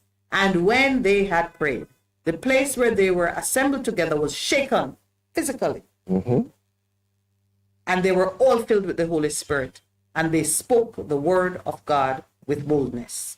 So we're calling out the bold ones. You see this thing of being bold and coming to a place of decision in your life, in your circumstance. What you're not saying, no. We've reached a point. You know, they used to draw the line in the sand. I say, you bad come over the line. I think a line in the sand is a good thing to draw because the water just washes it away. You have to keep drawing that line. That's why they draw it in the sand. It's like, where's the line? Let's put a new one. But in terms of, I think we are now at a point in Jamaica where we are fighting for the soul of our nation in terms of what it is and who we are and what it is generally that person believe us to be. Is it that we are a country of righteousness and justice and truth and mercy, or we are the other thing? Any man just do anything he wants, and there's no standard that we hold ourselves first accountable to. And secondly, that we hold those who govern us to, because those are the things that are being a trial now, right, as we speak, with a lot of things that are happening. And so we have to think about it. We have to guard our mind. That is why we went into Philippians 4:8, and it says, don't be anxious, but also don't be fearful, because let's go all the way back to 2020 when this pandemic was declared. The narrative out there was one of fear. And across the world, the narrative of fear was used to control and to socialize the people to think a certain way. I'm thinking that the pandemic has been declared. It has ended. And I said people still walk around the place with masks. We had an interesting experience. We went to a place where we were being told that masks are required, but guess who was telling us? No, the people who sell the mask. When we went inside, I noticed that the people inside who run the place are not wearing masks. So I said, but why are people outside saying? And then I said, oh my gosh, they're creating their own market. Right. It's the people selling the masks who are telling you that masks are required. I'm like, no, we're not fussed about that in there. Nobody was. But the point really is the point must be made, and the line has been drawn up. Here we are fighting for the soul of our nation. Yesterday I said it on air in terms of could you respond to what is happening, and I said I'm not following that narrative. I know that potentially things will happen, but I am stepping forward in fear. In faith, not in fear. And as the guy says, Lord, give us a spirit of boldness. That we may confront across the length and breadth of this country crime and violence in our communities. Because we now, in a very personal way, have to push back and do what is right. We can't cower in fear. Because when we do that, going back to the science, when you do that, the dominant energy is going to set the order of the day. Yeah. So if all the community fearful, then everybody gonna be just hunkered down and overwhelmed by it. If you rise up, then you can push back. But it begins with shifting that mindset. We're talking about boldness, and we said that in this segment we were going to start looking at what's going on in the nation and apply what we're teaching to handling things in the nation. On the front page it says Bolt obtains court order. Long ago when this started, I was not being prophetic. I have knowledge of the law. I said there is no way the SSL event could have occurred without the complicity, direct involvement, facilitating action of commercial banks, because money can't move without a licensed commercial bank playing a role. Finally, Bolt has got a court order for 2 commercial banks to give information on the movements of money from this lady's account. And what has the Gleaner said? The Gleaner says, we will not at this time name the 2 financial institutions that are based in Jamaica. When we return after the break, we're going to talk about what this means to take a position like that and to state it so boldly. Where is the boldness in the truth and transparency that everybody calls for? Take our break.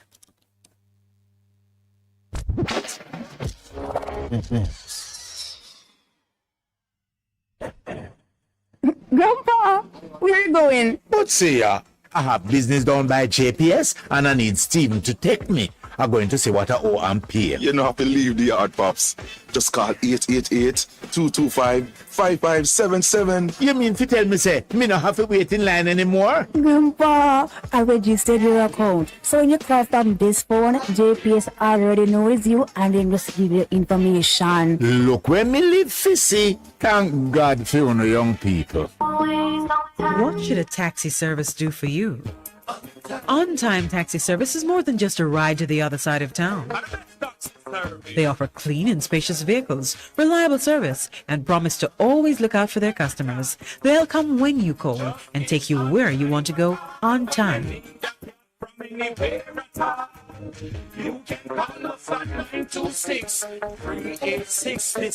We are something special on the road.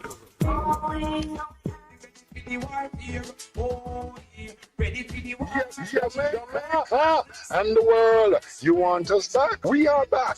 The Breakthrough Deliverance Ministry, led by me, the prophet Mark Stewart, right here on Bess 100 FM. This and every Thursday night from 9 p.m. to 12 midnight. Yes, it's War Room Thursday. Come on out and join us, each and every one, on Bess 100 FM, 100.1, 3, 5, 7, and 9. Come on out.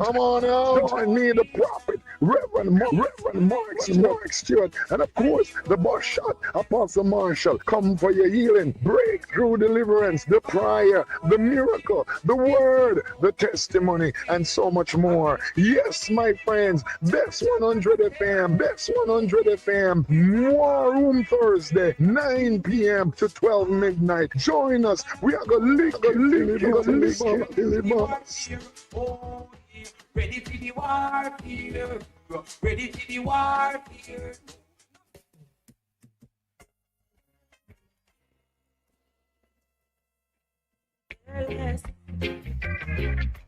And love more.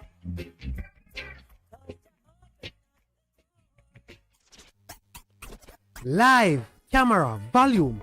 Live It Up Fridays on Bess 100 FM. 10 a.m. to 2 p.m. with I, Ibilion, each and every Friday, giving you the better vibes heard everywhere.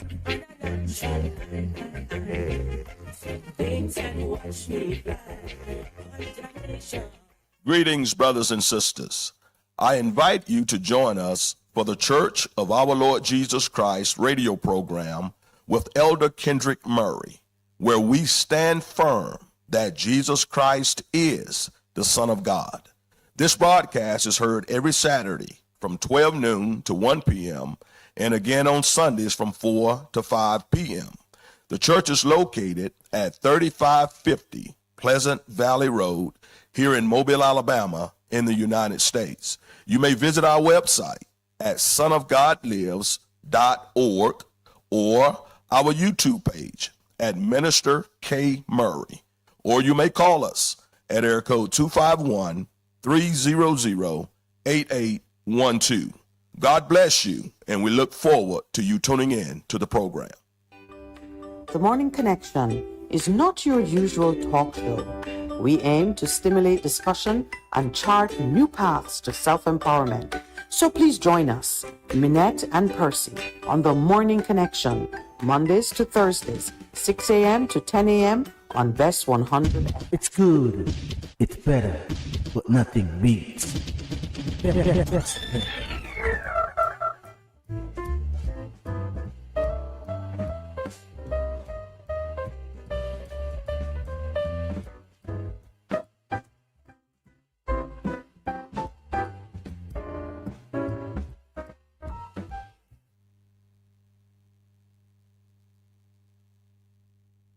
We are back. We should at this juncture, welcome back. We should at this juncture explain that this morning we're not going to have a guest from JPS. We are instead going to repeat those questions, which will allow one lucky listener. No, 3 lucky listeners. Well, Three $10,000 yeah, vouchers. it could be one by One person can get it. Oh, I wish I could. I'd be like that. Oh my God. Okay, let me modify it then to be fair. It will allow any lucky listener who can provide the answers to the 3 questions, any one of the 3 questions or all of the 3 questions. You approach it as you see fit. Each question is worth $10,000 in energy vouchers, JPS energy vouchers.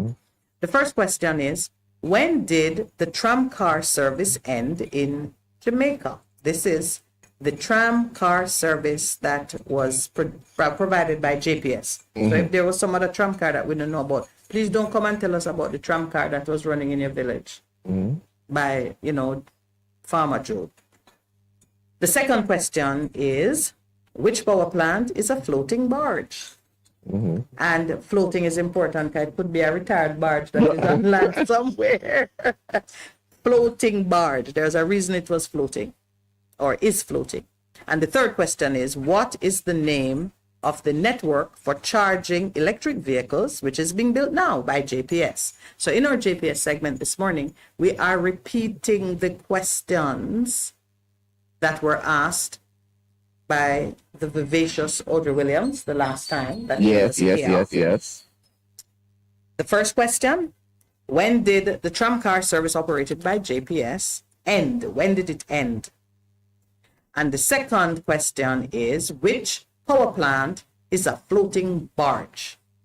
Question number 3 is, what is the name of the network for charging electric vehicles being built now by JPS? Our lucky winner from the last season was none other than our Miss Bailey. Okay, right. She won it, yeah. Yes. She won the questions that were posed in the segment on JPS's initiative in the tree planting competition and what it is that they are doing in the communities that require electrification proper. Where hold on again? Where the consumers need to be converted to customers. Right. Miss Bailey, Denise Bailey, gave those answers for a grand total prize of $15,000. Okay. Yes. And when I spoke with her, I had an exchange with her online. JPS has already taken care of winnings. Oh my Lord! I wish I was in her place. We have to find a way to get some winnings for you. Oh, right. And Earl Brown says, in US dollars? No, Earl Brown. You should be asking Canadian dollars. But even amongst the overseas listeners, you can participate, because if you have relatives in Jamaica who are customers of the of JPS, you can apply the winnings to their account, because they don't require you to spend it on your own account. You can spend it on any JPS account. All right. Right. Not to give ideas beyond saying you can participate and someone else have benefit of your winnings. I was trying to find the others. We never got a winner for the first time we were offered these energy books. After the guys had the guys, yes. We were not able to. I wonder if that, maybe one day we'll revisit that question and see, because the gift does not expire. Because that's the other beautiful thing about the JPS energy vouchers. So long as there's JPS and she is 100 years old. Right. She is. Yeah. You notice when it's a long living entity, it's a she. Why is that? We apply the female energy. I don't know. So we said she is 100 years old. JPS is 100 years old this week. And Percy, did your wife enjoy the mug?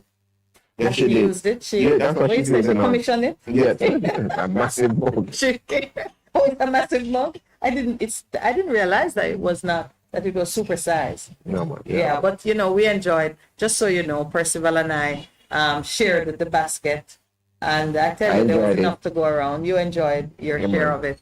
Yeah, there were chocolates and a mug, which Mrs. Palmer is a tea drinker.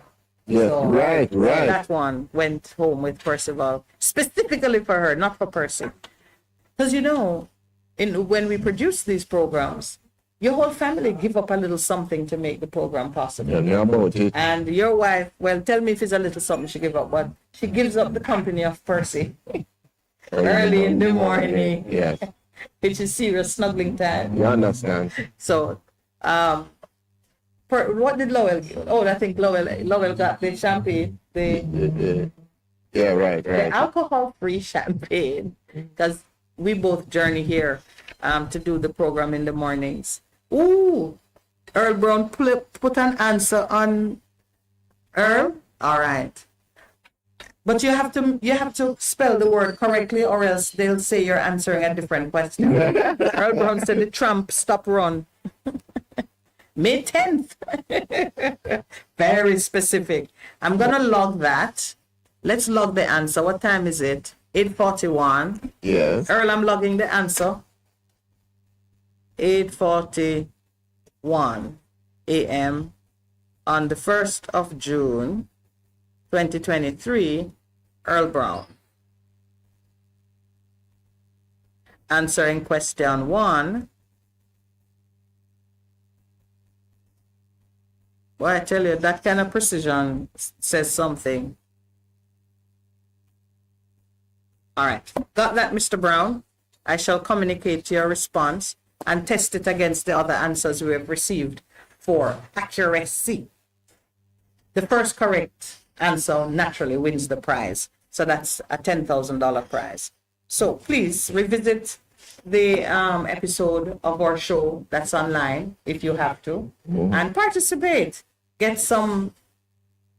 Well, Earl is telling us that the floating barge was sailed from Japan, but that was not one of the questions. We need the name of it. That answer though, they call it Trump car. Earl, please stop distracting me with those outrageous responses. Look what he wrote. Oh boy. Okay. All right. Let's move on. So before we took the break, I commented that Usain Bolt's attorneys have got an order for the commercial banks with whom Jean Ann Panton maintained her accounts, for those banks to disclose information on the movement of funds, the history of accounts, disclose the transaction history of accounts owned by Jean Ann Panton, the only person charged in the $3 billion fraud at Stocks and Securities Limited. I am expecting that such an order would also include the movements of funds from Stocks and Securities Limited accounts, because the money had to first leave Stocks and Securities before it got to Jean Ann Panton, and then from Jean Ann Panton to wherever she may have sent it, if they think that there are assets somewhere in the world which they can trace to make in order to make a recovery. But this order speaks to where that lady's money has gone to for the purpose of recovery. The issue in which the Jamaican public has an interest would be higher up in the food chain. What happened to the Stocks and Securities money as it moved from their account? Where did it go? Who it went to? That's what Jamaican people are interested in. Obviously, Mr. Bolt's lawyers, if they feel that she's the one who took the money, they would be interested in what happened to the money once it came to her. True. But we who are interested in the integrity of the financial system, who are interested in the complicity of financial institutions in facilitating the movement of money without the level of inquiry that would have allowed proper regulatory controls. We're operating in a time where for you to move certain sums of money, possibly anything over $10,000, but in Jamaica it can be even $3,000. If somebody sends you $2,000, I think more than $2,000 through a remittance agency, you have to bring in your grandmother to authenticate your identity. You need 3 photo IDs, and you have to answer a raft of questions. So the regular folks who are out there doing sub $10 transactions are put through a lot of hurdles in order to prove that you're not funding terrorism. You're not funding terrorism. You're not receiving scamming money or sending money to scammers. All kinds of, I tried to send something to an African country recently, and they wanted to know, how did I meet this lady? What is her relationship to me? What should I go do with the money? And I'm now realizing that they're trying to protect me. Protect you from somebody scamming Yeah, you. because we still here today, shamefully, we think that Africa is a nation of people that need to. Well, I'm not going to put it that way and say we need to be careful. When you always hear these things about Nigerians and the thing and different people of from African nations engaging in activities, Jamaica is now severely disparaged as a nation of scammers. Yeah, that's true. And that's why it's a good discussion that we had before in terms of light and thinking and what we're putting out, the resonance. We have to change it, and every single person can change that, because here's the deal. Somebody scams. Say overnight them have a big car, them throw this party where they're moving champagne to beer and all of them things. You've been to one of those?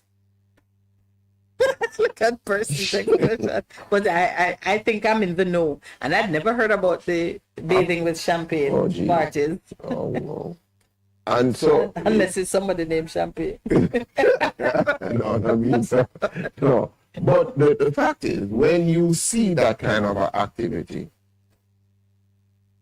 you're not fighting in people business, but one day somebody, a teenager or somebody, and then you see this sudden burst away, you don't know them things. You need to say, that is putting all of us at risk, and I don't know if people will understand it. And this argument that this scamming is reparation. You hear that argument, you know? Oh, them a take back. Yeah, it's reparation. No, man. But let me tell you, those arguments will find fertile soil in an environment where we're not doing the right things about reparation. Yeah.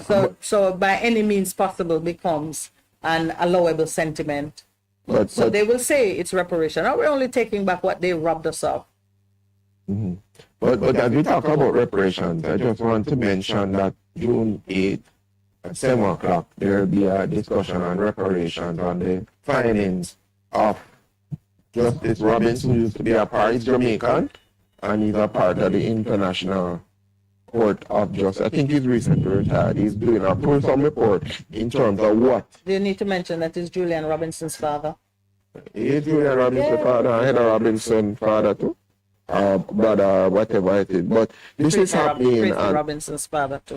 Because there's some work, it's not in the spotlight, but it has now come to before that they actually have a report as to what the dollar value should be in terms of reparation. And this is after 2 years, because remember... Is it today? No, the 8th of June. Okay, yeah. So next week. So putting those who have an interest in those matters. It will also be live streamed. You sent the... Yeah, right. So it says, and so you're invited to the launch. Very long person, nobody read all of it. The report on reparation for transatlantic chattel slavery. Yeah. And it happens on the 8th of June at 10 o'clock at the regional headquarters on Mona Road. So 10 o'clock, this report, and they've actually put a valuation on it in terms of how much money needs to be paid to the descendants of slaves in the 31 countries: the Caribbean, Central America, South America, and North America. And it will be done by Patrick Robinson, who is a judge of the International Court of Justice. So they have actually now put a figure on it to say how much money needs to be paid out for chattel slavery. But back to what you were talking about, Mr. Bold, and his boldness in terms of not saying, I'm not taking this, I need to know. And you said it early enough. But some of the times we say things and I don't think people listen, because there is a process. Things don't happen in a vacuum. Somebody must know there's a process, there are protocols. So he's done the right thing, but it cannot be belated. Yeah, well, better late than never. It's been done.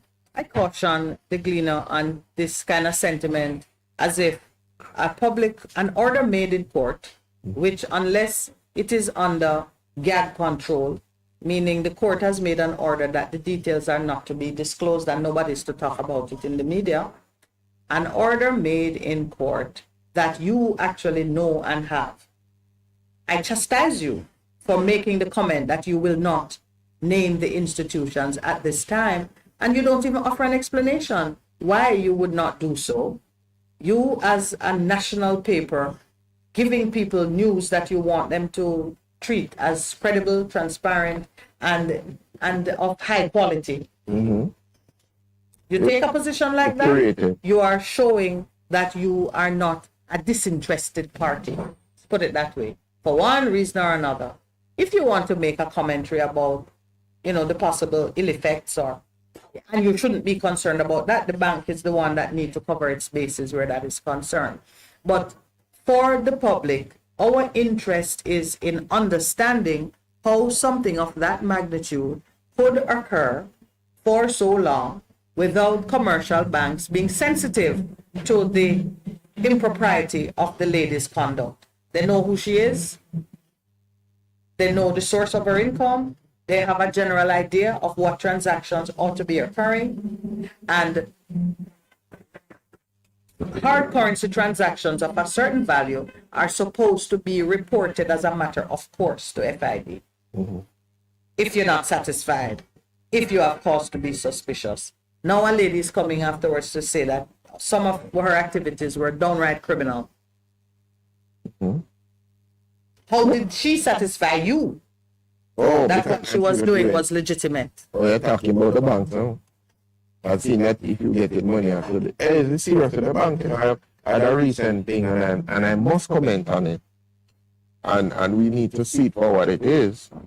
The recent move by the financial authorities to bring credit unions under the same onerous things as banks, I think is a step in the back. It's a disenfranchised people. It's a disenfranchised persons because the credit union, which is owned by the members, it was a way of storing a lot of economic activities. Because if you had a certain amount of shares, you could borrow against those shares to start business, and all of those things would help you. But now the credit union can't do that. You have to same update, and so you are now stymieing activity. Yeah. Let's look at it, because it's not about the regulatory burden on individuals, because a man who is doing his lawful business has no shame in saying, this is what I'm doing. Right. We understand that Bank of Jamaica, that the whole integrity of the financial sector depends on persons conducting lawful business. Mm-hmm. There's no problem asking persons the kinds of questions that you yourself have to answer when you try to engage in certain international activities. But when you put a certain level of burden on financial institutions, you add to the cost that they have to pass on to their members. Mm-hmm.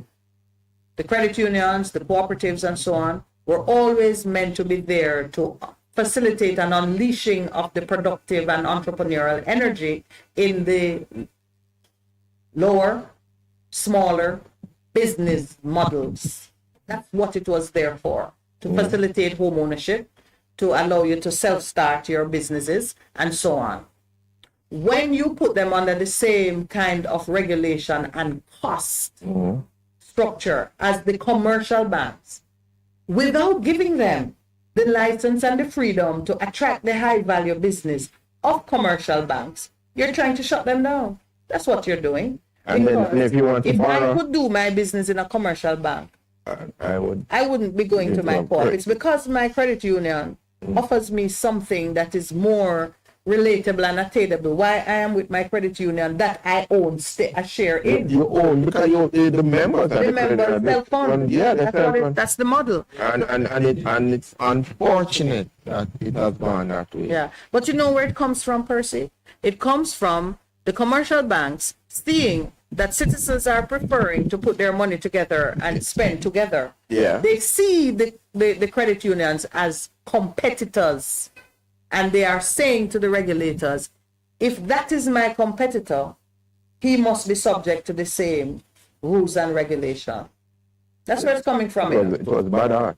It's bad art. They don't see that their commercial license, their size, and the level, the volume of activity that they do puts them in a different class. What they want, is when you're small, the credit union handle you. And when you get big, you forget your beginnings and move to the commercial bank where they get to do the higher value business that you bring. They see credit unions now funding real estate developments. Credit unions can do that, you know. Yeah. They see them funding real estate developments and they say, but they're taking away our business. And I'm telling you, that is the origin of this move to regulate anything that you believe is taking a piece of your food. You want it to be under heavy regulation so it can die. Yeah, but when you think about it, but that is not forward long-term thinking. Because the truth is, you really want to expand the pie. And a lot of people don't go into commercial banks. So no, if you go to the commercial bank and they are competing, their main market now is for cars, no so? No cars? Their rate, the banks will go 6, 7, 8%. Credit unions are at 11, 12, 13%. How that work? You now go to the bank then, if you need a car loan. That's what you're going to do. Yeah.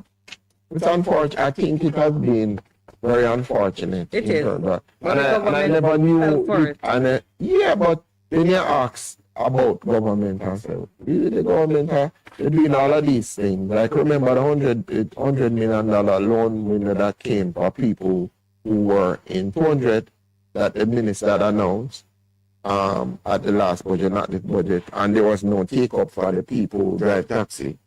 Because you remember that? It was a joke and they're not taking off. So you do these token things, but you're not doing the things that can really fundamentally and strategically shift us from the plantation economy, I call it, to one that really allows for persons in Jamaica to claim Jamaica as their rocky. Every kind of hindrance and blockage is set up that is preventing the little man, which is the backbone of your economy, because around the world the data says that most of your GDP, most of your economic growth happens in the small and medium size. Right. And we keep saying they need to be, we're not the real things that will cause a shift in the economy. So we know that informal economy in Jamaica, they're talking about it,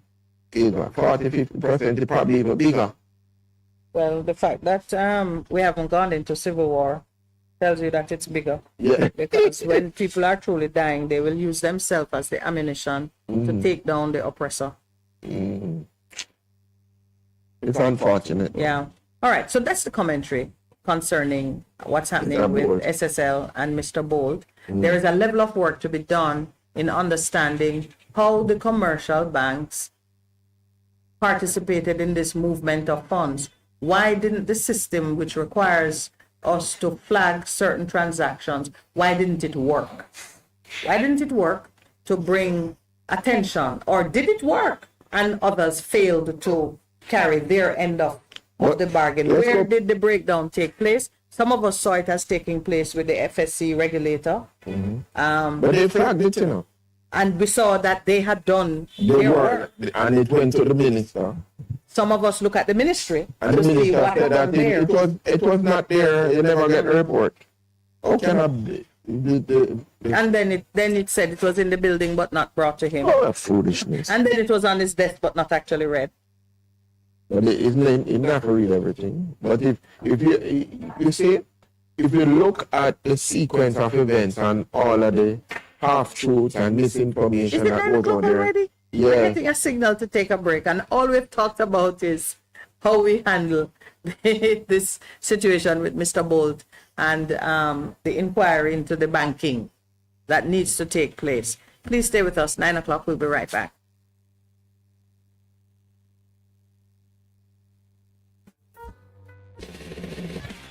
You're simply the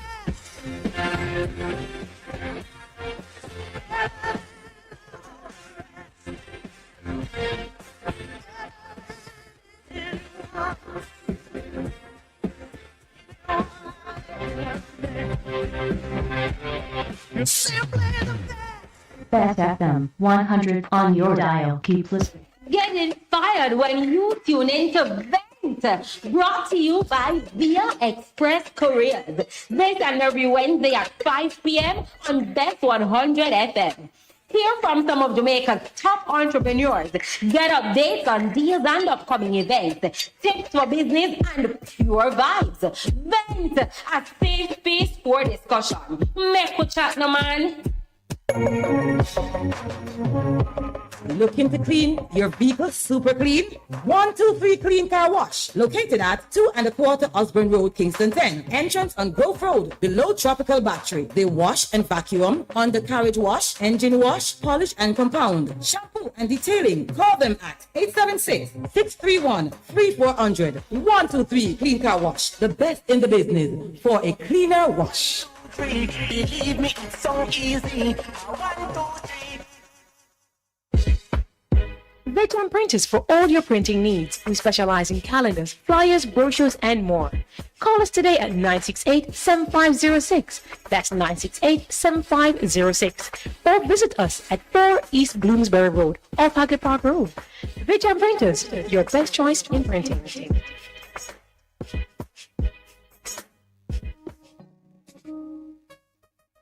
There will be days when you're too tired to move, to drive, but you think you have to because your vehicle won't wash itself, right? But no, you don't have to visit a car wash. 123 Mobile Car Wash will come straight to you. Yes, you heard right. 123 Mobile Car Wash is offering services in Kingston and St. Andrew and St. Catherine. We shampoo and detail cars, trucks, offices, and more. No job too small. Call us at 876-631-3400. 123 Mobile Car Wash. We come to you. Shalom, this is Bishop Nathaniel of Israel United in Christ. Join me every Sunday at 5 p.m. on 100 Best FM, where we will discuss the truth. What's the truth, you ask? Jesus Christ said, you shall know the truth, and the truth shall make you free. The truth is, brothers and sisters, that Jesus Christ is a black man. The prophets are black. The Israelites are black. And the people of Jamaica, that's right, the people of Jamaica are Israelites. Our people have been scattered throughout North, Central, and South America, and the west coast of Africa during the transatlantic slave trade. That's right, your church don't want to talk about it, but guess what? We're going to talk about it. We're going to talk about the worst atrocity that happened in all mankind, according to the Holy Bible, according to Deuteronomy, chapter 28, verse 15 through 68. So join us every Sunday on Best FM at 5 p.m. Shalom. The Morning Connection is not your usual talk show. We aim to stimulate discussion and chart new paths to self-empowerment. So please join us, Minett and Percy, on The Morning Connection, Mondays to Thursdays, 6 a.m. to 10 a.m. on Best 100. It's good, it's better, but nothing beats.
Welcome back. In the final hour of the show, we're going to spend some time now applying the principles which Percival and I were speaking about to what's happening around you. To the gleaner, we say boldness. Boldness. You want to speak truth? You want persons to hold you as the bastion of truth and sound reporting? Then be bold and speak it. We know that if you call the name of the bank, it has repercussions for the bank. But guess what? Eventually it's going to come out. And just like how you like to do scoops, scoop this one. Somebody going to do it. Boldness. It's going to come out. It will come out on social media more likely than not. And that's the power of social media. People there are fearless. They are fearless. But Jamaicans need to be mindful that a lot of the financial crimes that take place, in fact, all of the financial crimes of a certain magnitude, operate through manipulation, breach, or just incompetence of the licensed financial institutions that have the ability to move funds across borders. Credit unions don't have that. Your little co-op, all the places that need a bank account. If you need a bank account to do business, you don't have the capability to really have international impact. You don't. You Because can only, you don't have to have a bank account. if you have to have a bank account in order to conduct your business, you don't have the potential to be truly damaging to our reputation in the financial sector. We trust and rely on those who hold the licenses, the commercial licenses. They are the ones who are the true gatekeepers. And if they fail in their job, we have a problem.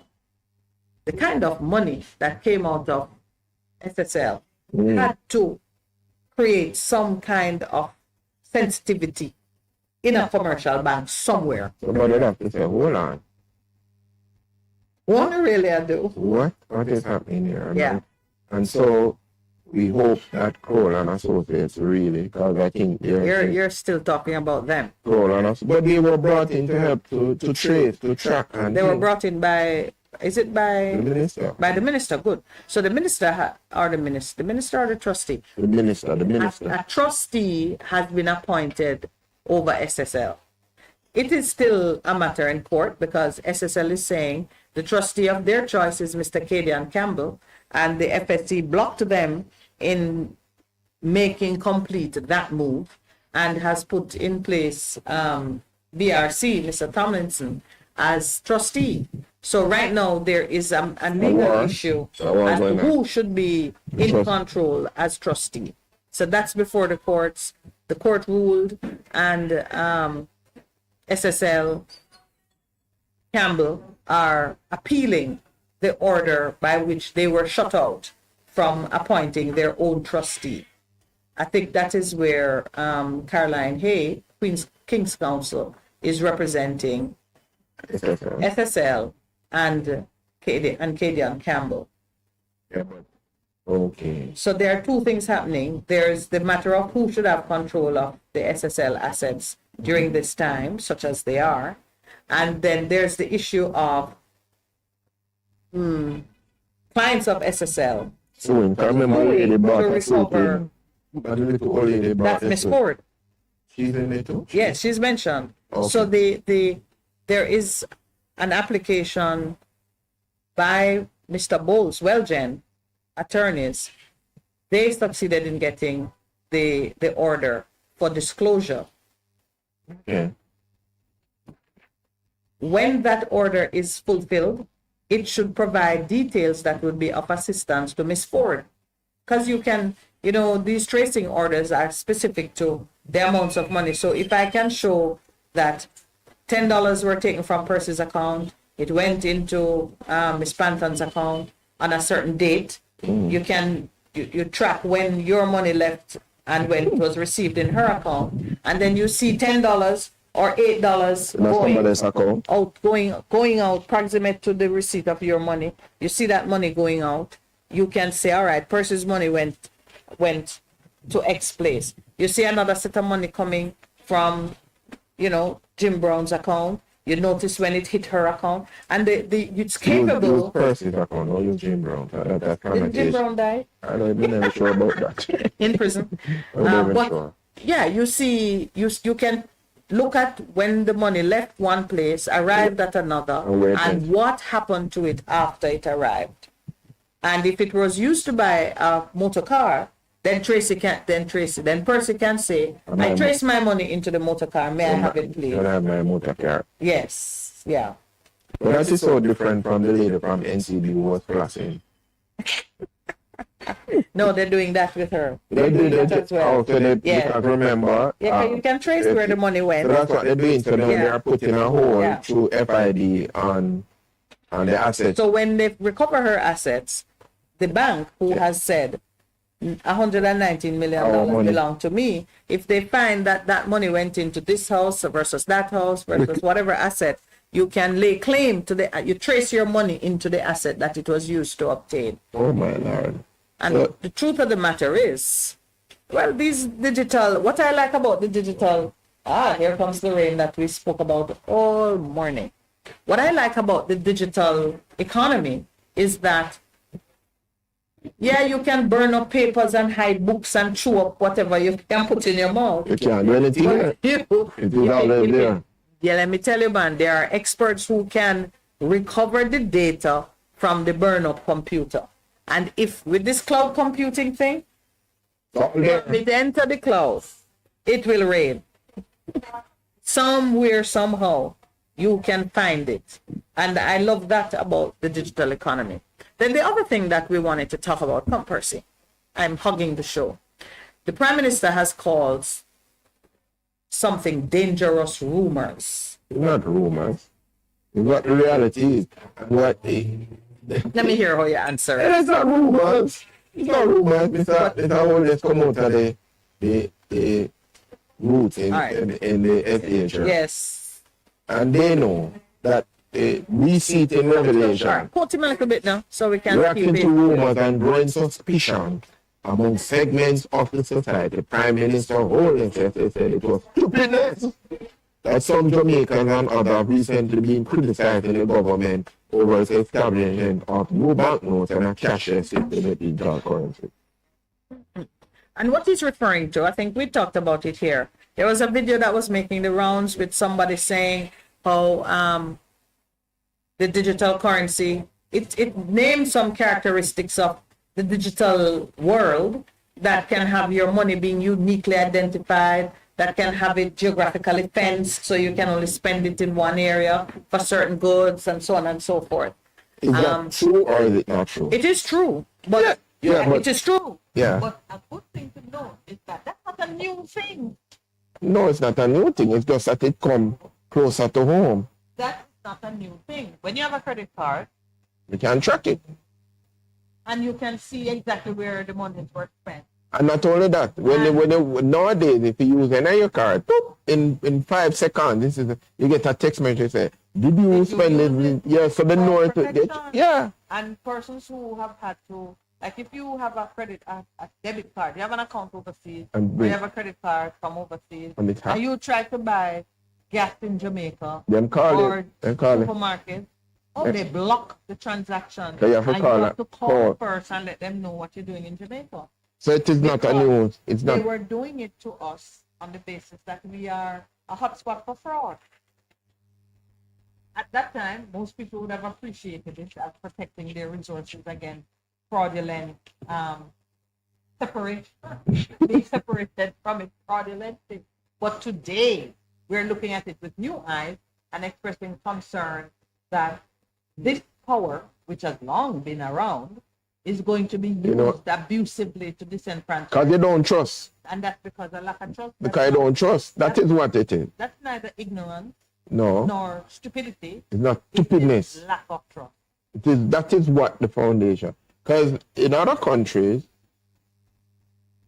like in like some of the northern countries, you just put the thing and just all over the place. You enter your building, you turn on your light, you walk to the supermarket and pay for things that you want to put them in your car. So it's not stupidness. It's not stupidness. The questions that have been not the concerns. First, start with the characteristics. What people are saying about it, is it true or is it not true? The technical capability. It is of it. It is true. It is all true. So let us don't say stupidness. Don't say it's rubbish. All right. Stupidness. It is, no, it is, so it is. Okay. And then he goes into our community now and he says, representatives of churches and others have in recent months been arguing that the national digital payment infrastructure is part of a new world order and have raised their concerns about it. But it is a part of it. And I don't know how they are expressing it because Youth 7 is fulfillment of prophecy. Yeah, it's been said. Yeah, but and it is so. And it is being pushed through UN, through all of the different things. Try to deny what the Prime Minister needs to do for it. Nothing wrong with it. We have world order that must change. And scripture says it will change. Whether it is the mark of the beast, which I think is where he's going. And you know, now it goes into the world of superstition. A superstition? No, that's how we are. Persons who believe in prophecy are regarded as superstitious fanatics who should be disregarded and who are speaking stupidness and pseudo-intellectuals who are detached from reality. But many prophetic things have come to pass, absurd as they may have seemed. Yeah, look, they're truthful at anything. And they have come to pass, and some of them we struggled with and suffered under it. Some we have overcome because poor knowledge of the event gave us the opportunity to prepare and to respond to it adequately. I think so too it is with the cashless society and the digital age. Persons are rightly concerned that the government is pushing two strategies. You're introducing new banknotes when it is clear that you're going to move with the times and go cashless. Why are you introducing new banknotes? People are right to ask that. But there's an easy answer for it. The cashless society is not going to emerge tomorrow. True. Especially in Jamaica, where the technology, the infrastructure for it is so inadequate. Yesterday I had a meeting and one or two persons were supposed to have come online. And they couldn't come online. At all because the network was down in our community. So anytime rainfall, this network goes down and you have no internet. Yeah. No, but this is not a joke. Because I was at a place yesterday and they said, we've not had internet for a very long time and it is very slow. And I was at another place on Monday, Tuesday. In Kingston. And I was at another place and the person said, well, it is a government office, as I pointed out. No internet, we can't do nothing. And the people them was about ready to cuss and go on. But you know how much money we spend for coming, sir? And you tell me to come back at the system down. And then you check, I went to another place yesterday and she said, it's moving so slow and it's over there, so too. So me say, oh, it's one. So okay, so that's what he needs to be focusing on. Persons, I have been one to say that the strategy will not bring any great benefits to Jamaica as a whole. Right now, until the whole of the country are the interest brought up to par and everybody's on good quality internet that is clicking along at the speed of light. That's the real challenge I think that we will face. So many persons are going to be left out of that formal system, and an alternative system is going to. The barter system will emerge. You don't have to be prophetic to know barter that system. Survival is the order of the day. If you can't survive over here, so you're gonna have to create your own. So in a lot of countries, what is emerging is there is another economy, an alternative economy. I bring some rum, come give you. I want a rum to drink. So what you give me for the rum? Bring eggs. I bring eggs, right? Extra rum, something like that. Yeah. So and that's just the order of survival that it will happen. The Prime Minister at one point in his presentation asked to be pardoned from his departure from calmness, saying he had to call it out. So he needs to understand about coherence now and get the brain and the heart to be speaking at once, so he don't have to depart from calmness. You have to call it out. Departure from calmness. He should have said departure from sobriety. There is no mandate to be cashless. Really, And he's Mr. Prime right. Minister. There can be no mandate because you don't have. Not good one. You don't have no cash at all. So. You have no cash at all. You hear me? With the cost of living and all that, I think that means you have no cash at all. So he said there's no mandate to be cashless. There is no attempt by the government to remove cash, meaning paper money, from the system. Just stop for one moment, fullness declared. Just be rational. Why would the government spend billions of dollars to change currency to a new durable that we don't have to be changing it ever so often, only to turn around and take it out of the system. Well said, Mr. Prime Minister. I mean, and that's obviously they see some longevity to the paper money, because we are not at the point. They could never escape. It could never escape their attention that the network is not there to support a fully digital economy. That's why they're setting up these. That's why they're setting up these points. No, they're dealing with the Wi-Fi point. That's what. But the community can run the financial sector. The Wi-Fi, the Wi-Fi. No, you build yourself. But in truth, you do that. That is that solve to the urgent need of the people. That is not to be able to carry commercial transactions with the level of security that is required. Man, hacking a system. In a digital economy. You have on your phone and you go in there, do the transaction. Somebody, Anyway, he said, this unnecessary and unreasonable and very dangerous trend that is emerging to keep Jamaica out of being on the cutting edge of development. The Wi-Fi is about. I said, it's very hypocritical, because the same people who are trying to prevent you from using technology are using technology. When you see them post, tell them, come off TikTok, come off Twitter, and go and talk in the town square where the police can come. I'm adding this. So when you're talking in the town square, you need permission. The police can come and ask you for your permission. You're not being very kind. To be speaking in the town square. No, wait, people.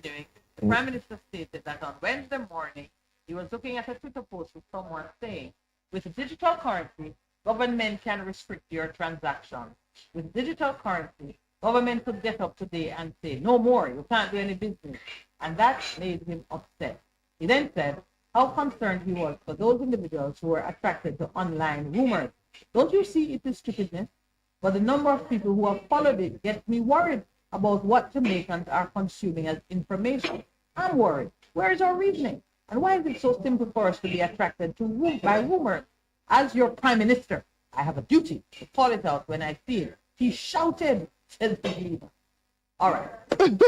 We got to help our Prime Minister. You want to help him? Well, this morning I didn't know you was having that kind of. Do not be anxious with the prayer. Don't start before that, man. Do not be anxious. The Prime Minister is very anxious. He's very anxious. But with prayer and supplication, make your request known to God, which means that we're pointing him back to the source, that him can get the wisdom according to James 3, wisdom that is gentle and pure and all of them things. And then after that, now you can jump into Philippians 4:8, whatever things are good, I think on these things. But in a little predicament, you know. I mean, narrate it like that, it's not like a plenty steps. No. But all he needs to do is to be convicted in his heart that there is a way for this country to be run, and there is a creator who has a plan. He doesn't even need to be making up his own plan. Yeah, the wisdom is what I love about it, Percy. Yes. I don't have to make up my own stuff. And just tell you, do this. Righteousness. You made a comment, and remember the comment you were showing me in the proverb this morning about the belly, the eating of the belly. You need to find it back. You need to find it back. The truth is, I did mean to share it. I did mean to share it because when I saw it this morning, it really spoke to me.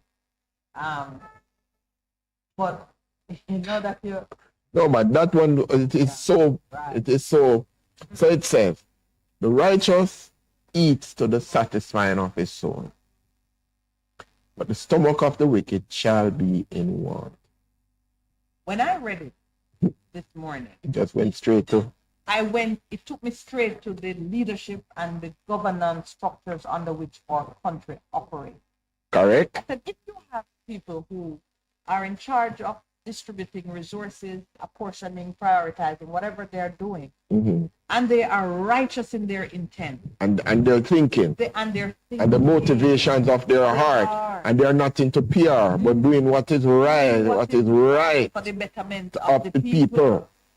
They will plan and distribute things to the point where they are satisfied in their soul that they have given rightly to those who deserve in the proportions that they deserve. That they've spoken truthfully. When they eat, yes. When they take from it, they will not go past their needs being met, being satisfied. The soul. And that could just. The stomach of the wicked now, because he's eating too. Yeah. When you are in the hands of people whose appetite for things are, the appetite is voracious. Insatiable. Ferocious appetite, and they can't satisfy. They cannot be satisfied. They want more and the more. Always want more. Yes. As they are carrying the goods to you, they are eating from it. It's what the salary, the big salary. The one go good.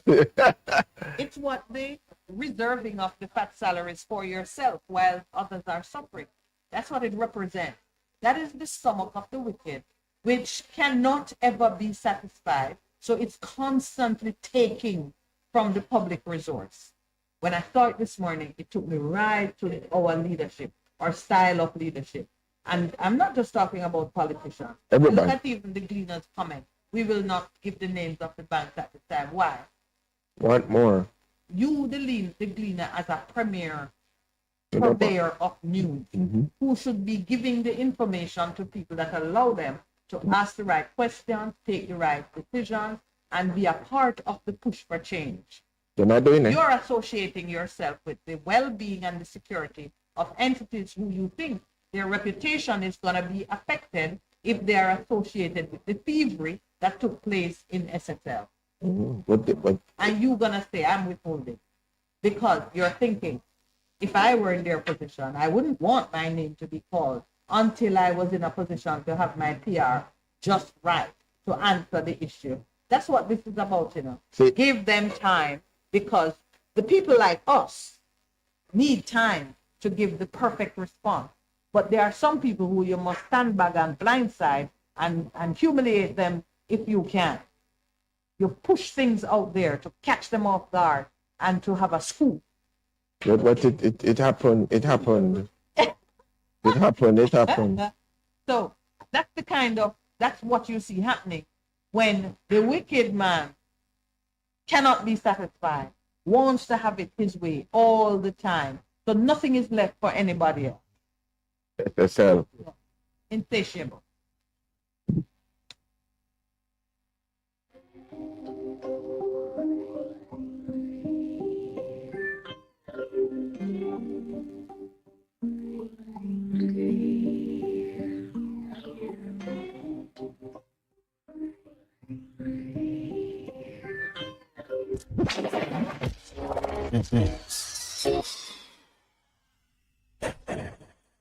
Grandpa, where are you going? But see, I have business done by JPS and I need Stephen to take me. I'm going to see what I owe and pay. You don't have to leave the yard, Pops.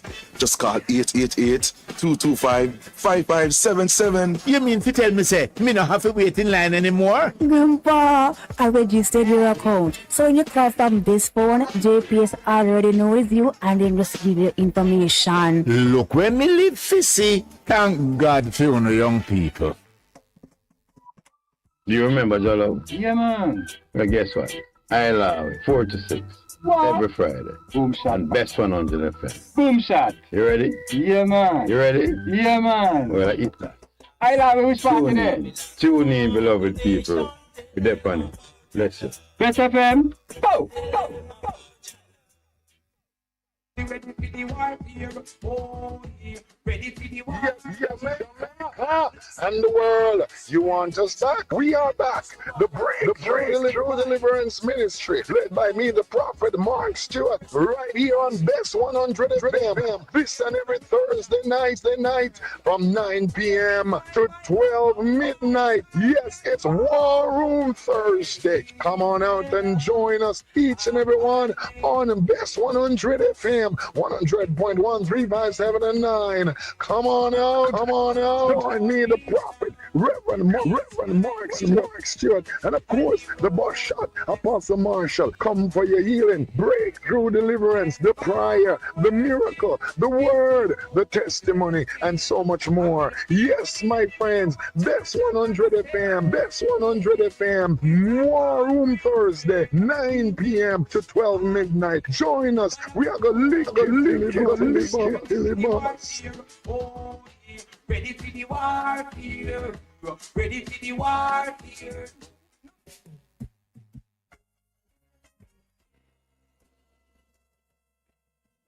Yes. And love more.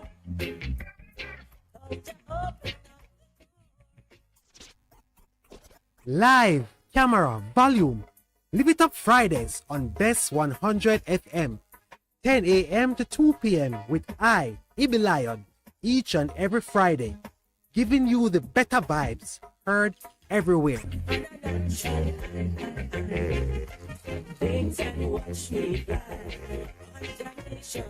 Greetings, brothers and sisters. I invite you to join us for the Church of Our Lord Jesus Christ radio program with Elder Kendrick Murray, where we stand firm that Jesus Christ is the Son of God. This broadcast is heard every Saturday from 12 noon to 1 p.m. and again on Sundays from 4 to 5 p.m. The church is located at 3550 Pleasant Valley Road here in Mobile, Alabama in the United States. You may visit our website at sonofgodlives.org or our YouTube page at Minister K. Murray. Or you may call us at area code 251-300-8812. God bless you, and we look forward to you tuning in to the program. Best 100 FM is the authentic voice of Jamaica, promoting your prosperity with better vibes and better music. Let us promote your goods and services for you. Advertise with us. For more information, call our office at 876-276-8935. That's 276-8935.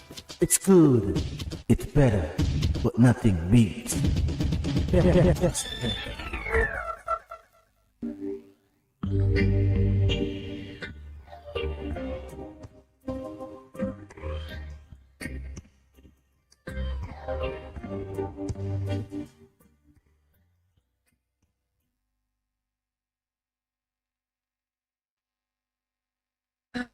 All right, we're back. Thank you very much for staying with us. May I just say, this is the Morning Connection. We are live at the Ligani Club. The Ligani Club is the premier sporting facility in the Caribbean, if I may be so bold. We have 8 tennis courts, 6 squash courts, a full-service gymnasium, a swimming pool to dive into, walking trails, beautiful grounds, and hotel rooms which are available if you're in Jamaica on business or just for in the city for a night out at the theater. We do have theater. And we recommend the Ligani Club, especially because we're members, Lowell and myself. Percy is yet to join the Happy Camp. And they sponsor us. They allow us to use the grounds, of course, not without JD's Urban Pub, your place for fine Jamaican cuisine.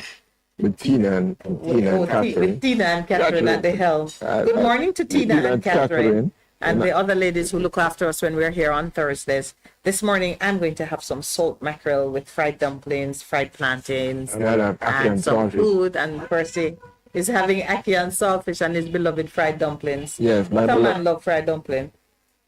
It will be in heaven, you know. Yeah. Just for you. You will have fried dumplings in heaven. And you say you make a good. For my wife, then. Yeah, so heaven on earth. Your wife is just the best. Yeah, so she tells me all the time. It keeps you encouraged. Yes, yeah, of course. Somewhere in the house is a whole set of petrified fried dumplings. You know, like when you were kids and you don't want something to eat, you have a bag that you put it into. And your parents think that finish, no, man. I'm not eating your fried dumplings. Let me finish what the PM was saying. The PM is debunking the hysterical myths from people like church leaders who are pointing to the emerging digital economy and sounding warnings that may be necessary or may be misplaced. I'm not going to speak a judgment on it. But the Prime Minister has called it stupidness and is seeking to answer some things that he has seen in social media. Well, I would tell him to lower his blood pressure and his temperature and ignore some of what he's seeing on social media.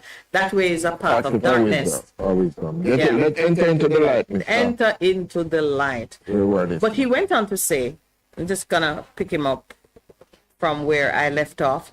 He pointed to some limitations to the cashless society or a digital economy emerging in any near future for Jamaica.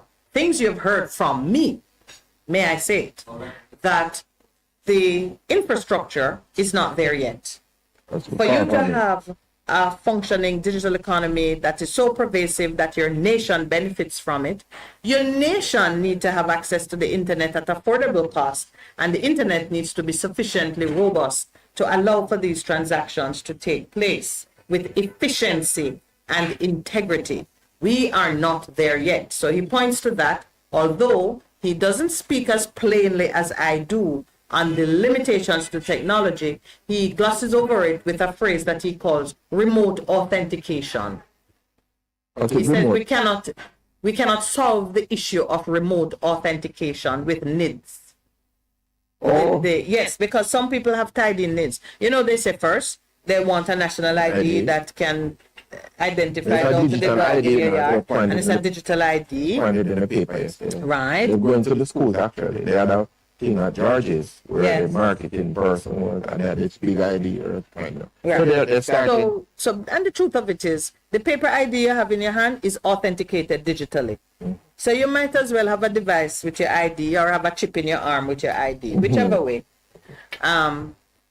So it's really just technology seeking to remove the intermediate physical IDs that you need. There will come a time when you can just walk through the airports because everywhere you go, facial recognition, speech recognition, and if you have any kind of digital ID on your person, in your person, it will identify who you are. Nobody needs to stamp no document.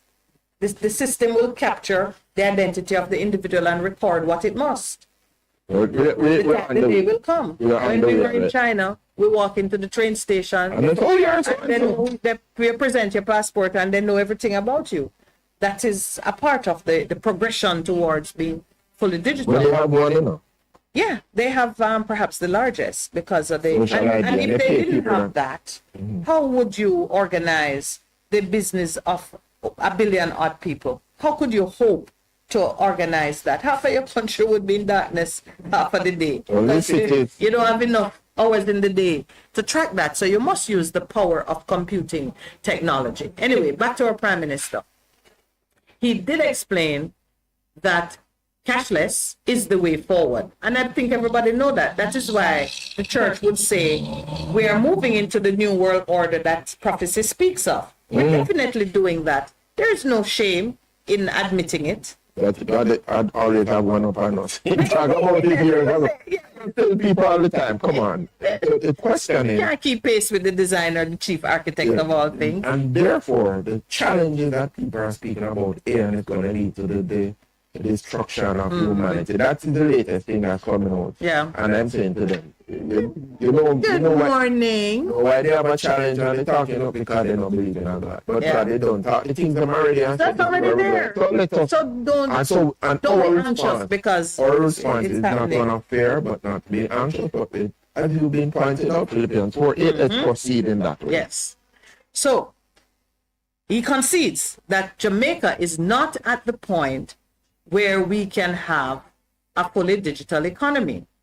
Are we at that point now where this can be widespread in the society? No, we're not there yet, but we're on our way and we must get there. We must get to this level of efficiency in our society where we can remove the pain points that make living in Jamaica sometimes such a distress. Well, the removal of pain points interested me greatly. The pain points that we are speaking about, Proverbs. Oh, the one I just read? The one we just read? The pain points, the pain points that he's talking about. The righteous whose stomach cannot be filled? No, there's another one, man. This one, he's talking about pain points. So it says, when the godly are in authority. Oh, the people, when the godly are in authority. Let me tell you, this is the New Living Translation. So are there pain points? Oh, I noticed that the internet is not working with you. Man, it work. All right, well, Percy hunts that down. Well, the Prime Minister must realize that how politicians are behaving and how certain leaders are behaving are severe pain points. So I love it that he says, we're gonna get to the point where we can efficiently remove the pain points that make living in Jamaica sometimes such a distress. When we can vote digitally, there'll be no fraud. You understand that? When I go in and I authenticate my identity with my you can vote from anywhere with it. And you can vote from anywhere. You have to vote in a constituency. Thank you. They done them come come vote right. So those are pain points. We will be able to remove some pain points with it. And that's why when these things are happening, we need to be wise in how we assess it, because there are some benefits that are going to work to the advantage of the people. And we cannot be afraid of change. We need to embrace change and skew it to our advantage. And that is why that hearts of leaders are important. Trust in the leaders are important. You know that if the trust deficit in our country was resolved, you wouldn't have to be coming. No, you wouldn't have to be calling anything stupidness. Yeah, because when he's pursuing a strategy, Jamaicans would see it, evaluate it, be able to talk to him openly. Prime Minister, can we reduce this, increase that? And there'd be respect at the table, and a thing would be adjusted for the mutual benefit of leaders and the populace, and we'd be on our way. No wasting of time trying to figure out if this man is tricking you into some situation of harm. When the godly and power authority, the people reject, when the wicked and power, they go. All right, we are ending right where we began. We began this morning talking about the resonance that exists between hearts and the people. And people who are of one accord. I'm sitting beside Percy.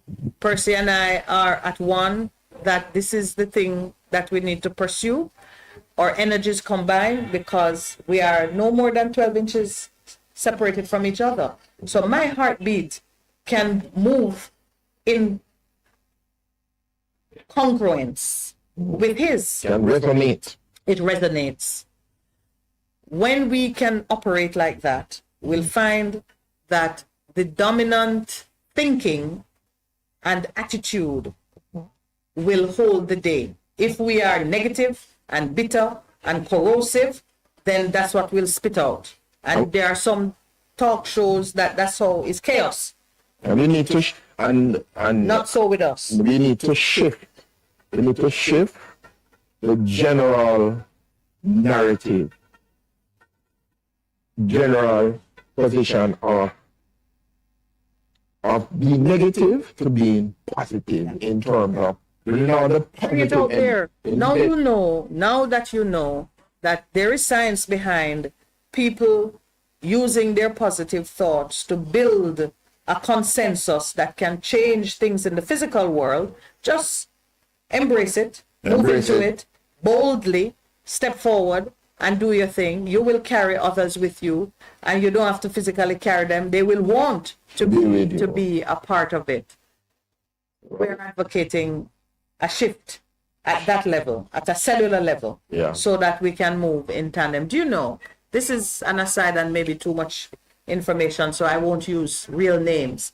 I know persons who, by virtue of them living in the same house or having a blood connection, women, they come into the same environment, and after a period of time, their monthly cycle fall into the same pattern. Wow. I saw when my niece was pregnant, her mom began to experience that. She could tell what was happening with her daughter. Physiologically. And we have known of men who when their partner, their wife is pregnant, they get the symptoms. And we're not talking about big belly, they get morning sickness and all of those things. Because they are resonating, absolutely. They're not in dissonance. They're not in dissonance. And so in our relationship, let us focus on resonating, of agreeing, of moving towards the positive, as Philippians 4:8 says, whatever thing are positive. Noble. Think on these things, think on these things. Let me tell you, Percy, I am just getting the true meaning of that scripture. Yes. And it's only because I chose to investigate the science behind it. The light. It all begins with the light. And then you had started with let there be light. The photons, you went there with this gentleman and the photons and with the line up. We are light beings, let us be like our master. And we have the Dominion mandate give us authority over the realm, Yeah. So it's gonna imitate us. Mimic everything. Mimic us. Listen, as we go out, try and watch some of those cat and dog videos. Hey, the Chinese are doing amazing things with their pets. You can teach an animal to do anything. And it looks like you can teach any animal that is sociable, can be socialized, to do anything. It imitates you. It go back to the beginning. He says, when God created us, he said, first let there be light. So we're light beings. And then he goes and says, and everything. And then he says, put us in and say, okay, you run this. You run it. So let's go. So it responds to us here. They talk about dog whisperers and horse whisperers and people who seem to have an uncanny ability to command the attention and obedience of another species. And I'm not talking about man commanding the obedience of women. That's an impossibility. You have to go there and say you couldn't resist that one there. But we're just saying that there is something that happens when we are united in our thinking, heart and mind towards a goal. In Psalms it says, that's where the Lord commands the blessing. He looks at it and then says, okay, now I can now unite with you and we go ahead and get it. May I say something that is going to disturb your mind a little bit, even in the break? There are many times we speak about prayer as if prayer changes something. Prayer only changes you. And when it changes your thinking, you line up with the God. Consequence is already set. You So let's put it this way. You don't have God somewhere out there saying, let me wait and see if they're going to pray and then I'll release. No. It's released, you don't need to line up with It's him. been released already. You line up with him. When you come into alignment with God by your thoughts and your actions rising to that level, your access to the thing that is already there opens up. That is why it's so important to walk in obedience. Well, that will force the alignment.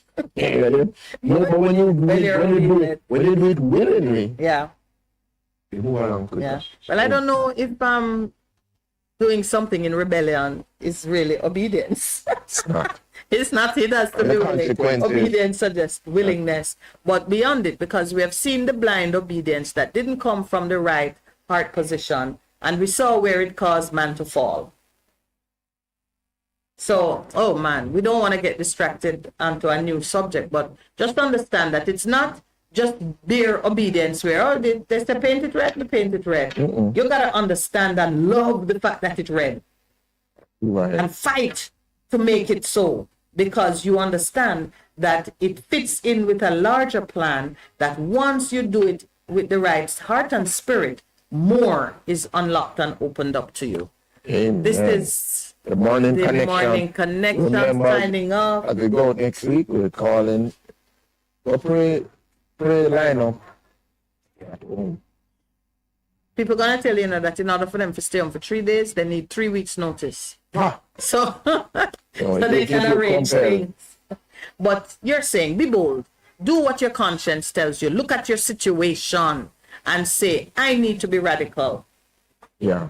In what I do, because I now know that the decisions I take, the positions I take, can affect things in the real world. In my world, it affects everything. In your family world, in your community world. In your community, just Indonesia. keep going. Thank you to those online. We have some winners for the JPS money. In fact, we have many candidates now for the JPS money. So I gotta just time check. I have to time check the answers and make sure that we can declare the right winner. We should be able to do that in the next, well, maybe I like to do it when we have our JPS guests, so they can participate in that part of it. So thank you for the online listeners who are putting in some responses. We really do appreciate the participation and the support. And to those on air, oh, we bless you for listening. You are especially important to us because our effectiveness in conveying a message to you is really tested by the change we see in the environment around us. So when you hear and you've got something, please share it and be sure to follow through with the good actions. You know, your heart will give the instructions. Your brain will give the instructions that your heart dictates. So if you get your heart in the right position, it will command your hands and your feet to follow in the right places. Producer, thank you very much. That mango which you have reaped, I hope we share it at breakfast. And to Lloydie back in studio, thank you very much. Have a great weekend, everyone. Over and out.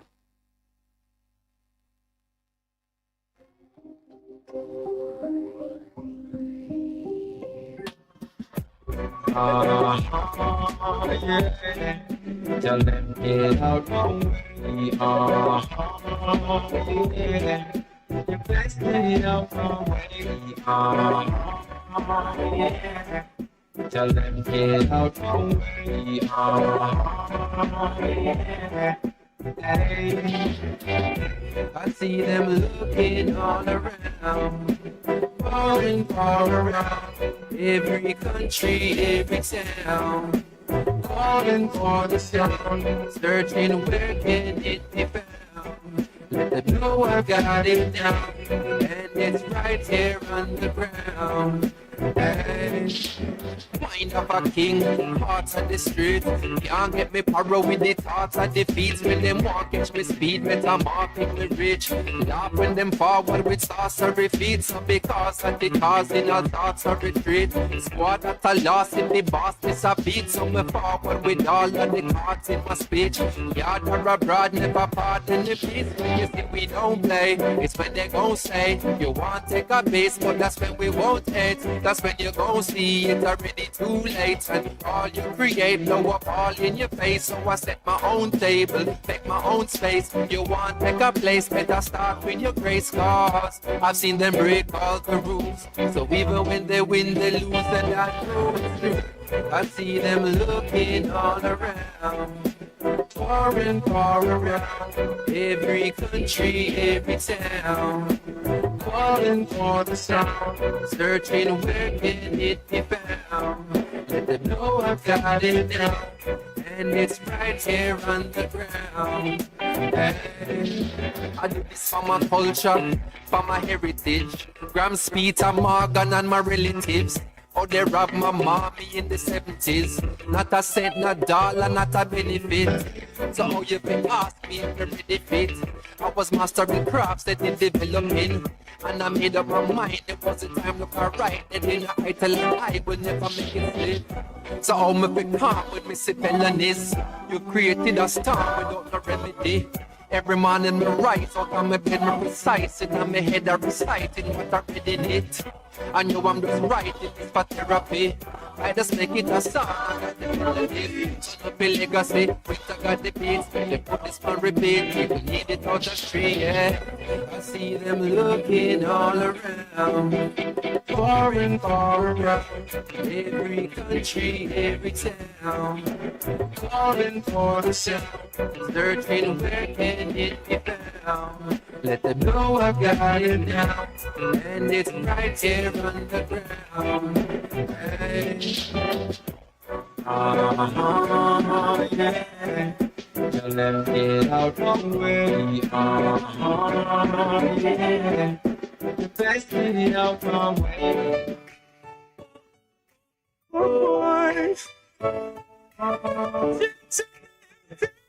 Oh boy, me only need one chance. Me only need one. When that opportunity, cause me have ambition, yeah. So you need one chance, we only need one. Given that opportunity, and you will see we be stand, boy. Right now we need money in the bank book, one Bess, take a man foot a roll up like one pants foot, yeah. We only need a first shot of one book and no pepper, man put some style, man that's a damn cookie. Me I tell the truth, they know we need one put, one chance and one look, one opportunity for rise past them scrutiny. One pants and one shirt and one shoes for you to me. So tell everyone, we are fight for what you to me. Span night and one day, jump must shine and one light and the one thing go away. You know, so you one thing we out for under the pay, but the end of the day, it's with us whenever we pray. One, we only need one chance, we only need one.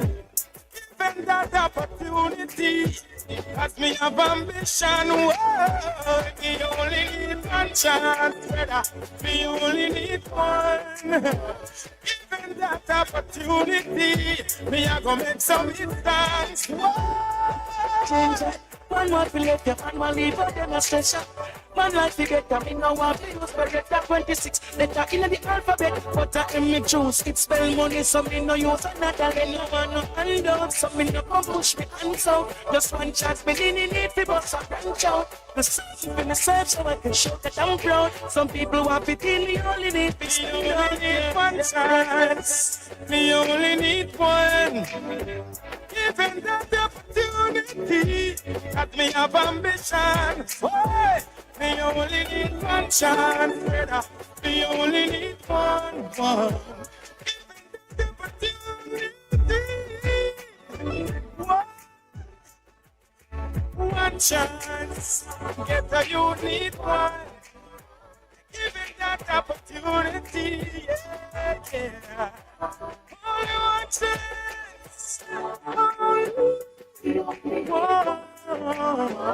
Right now we need money in the bank book, one Bess, take a man put a roll up like one pants foot, yeah. We only need a first shot of one book and no pepper, man put some style, man that's a damn cookie. Me I tell you truth, it know we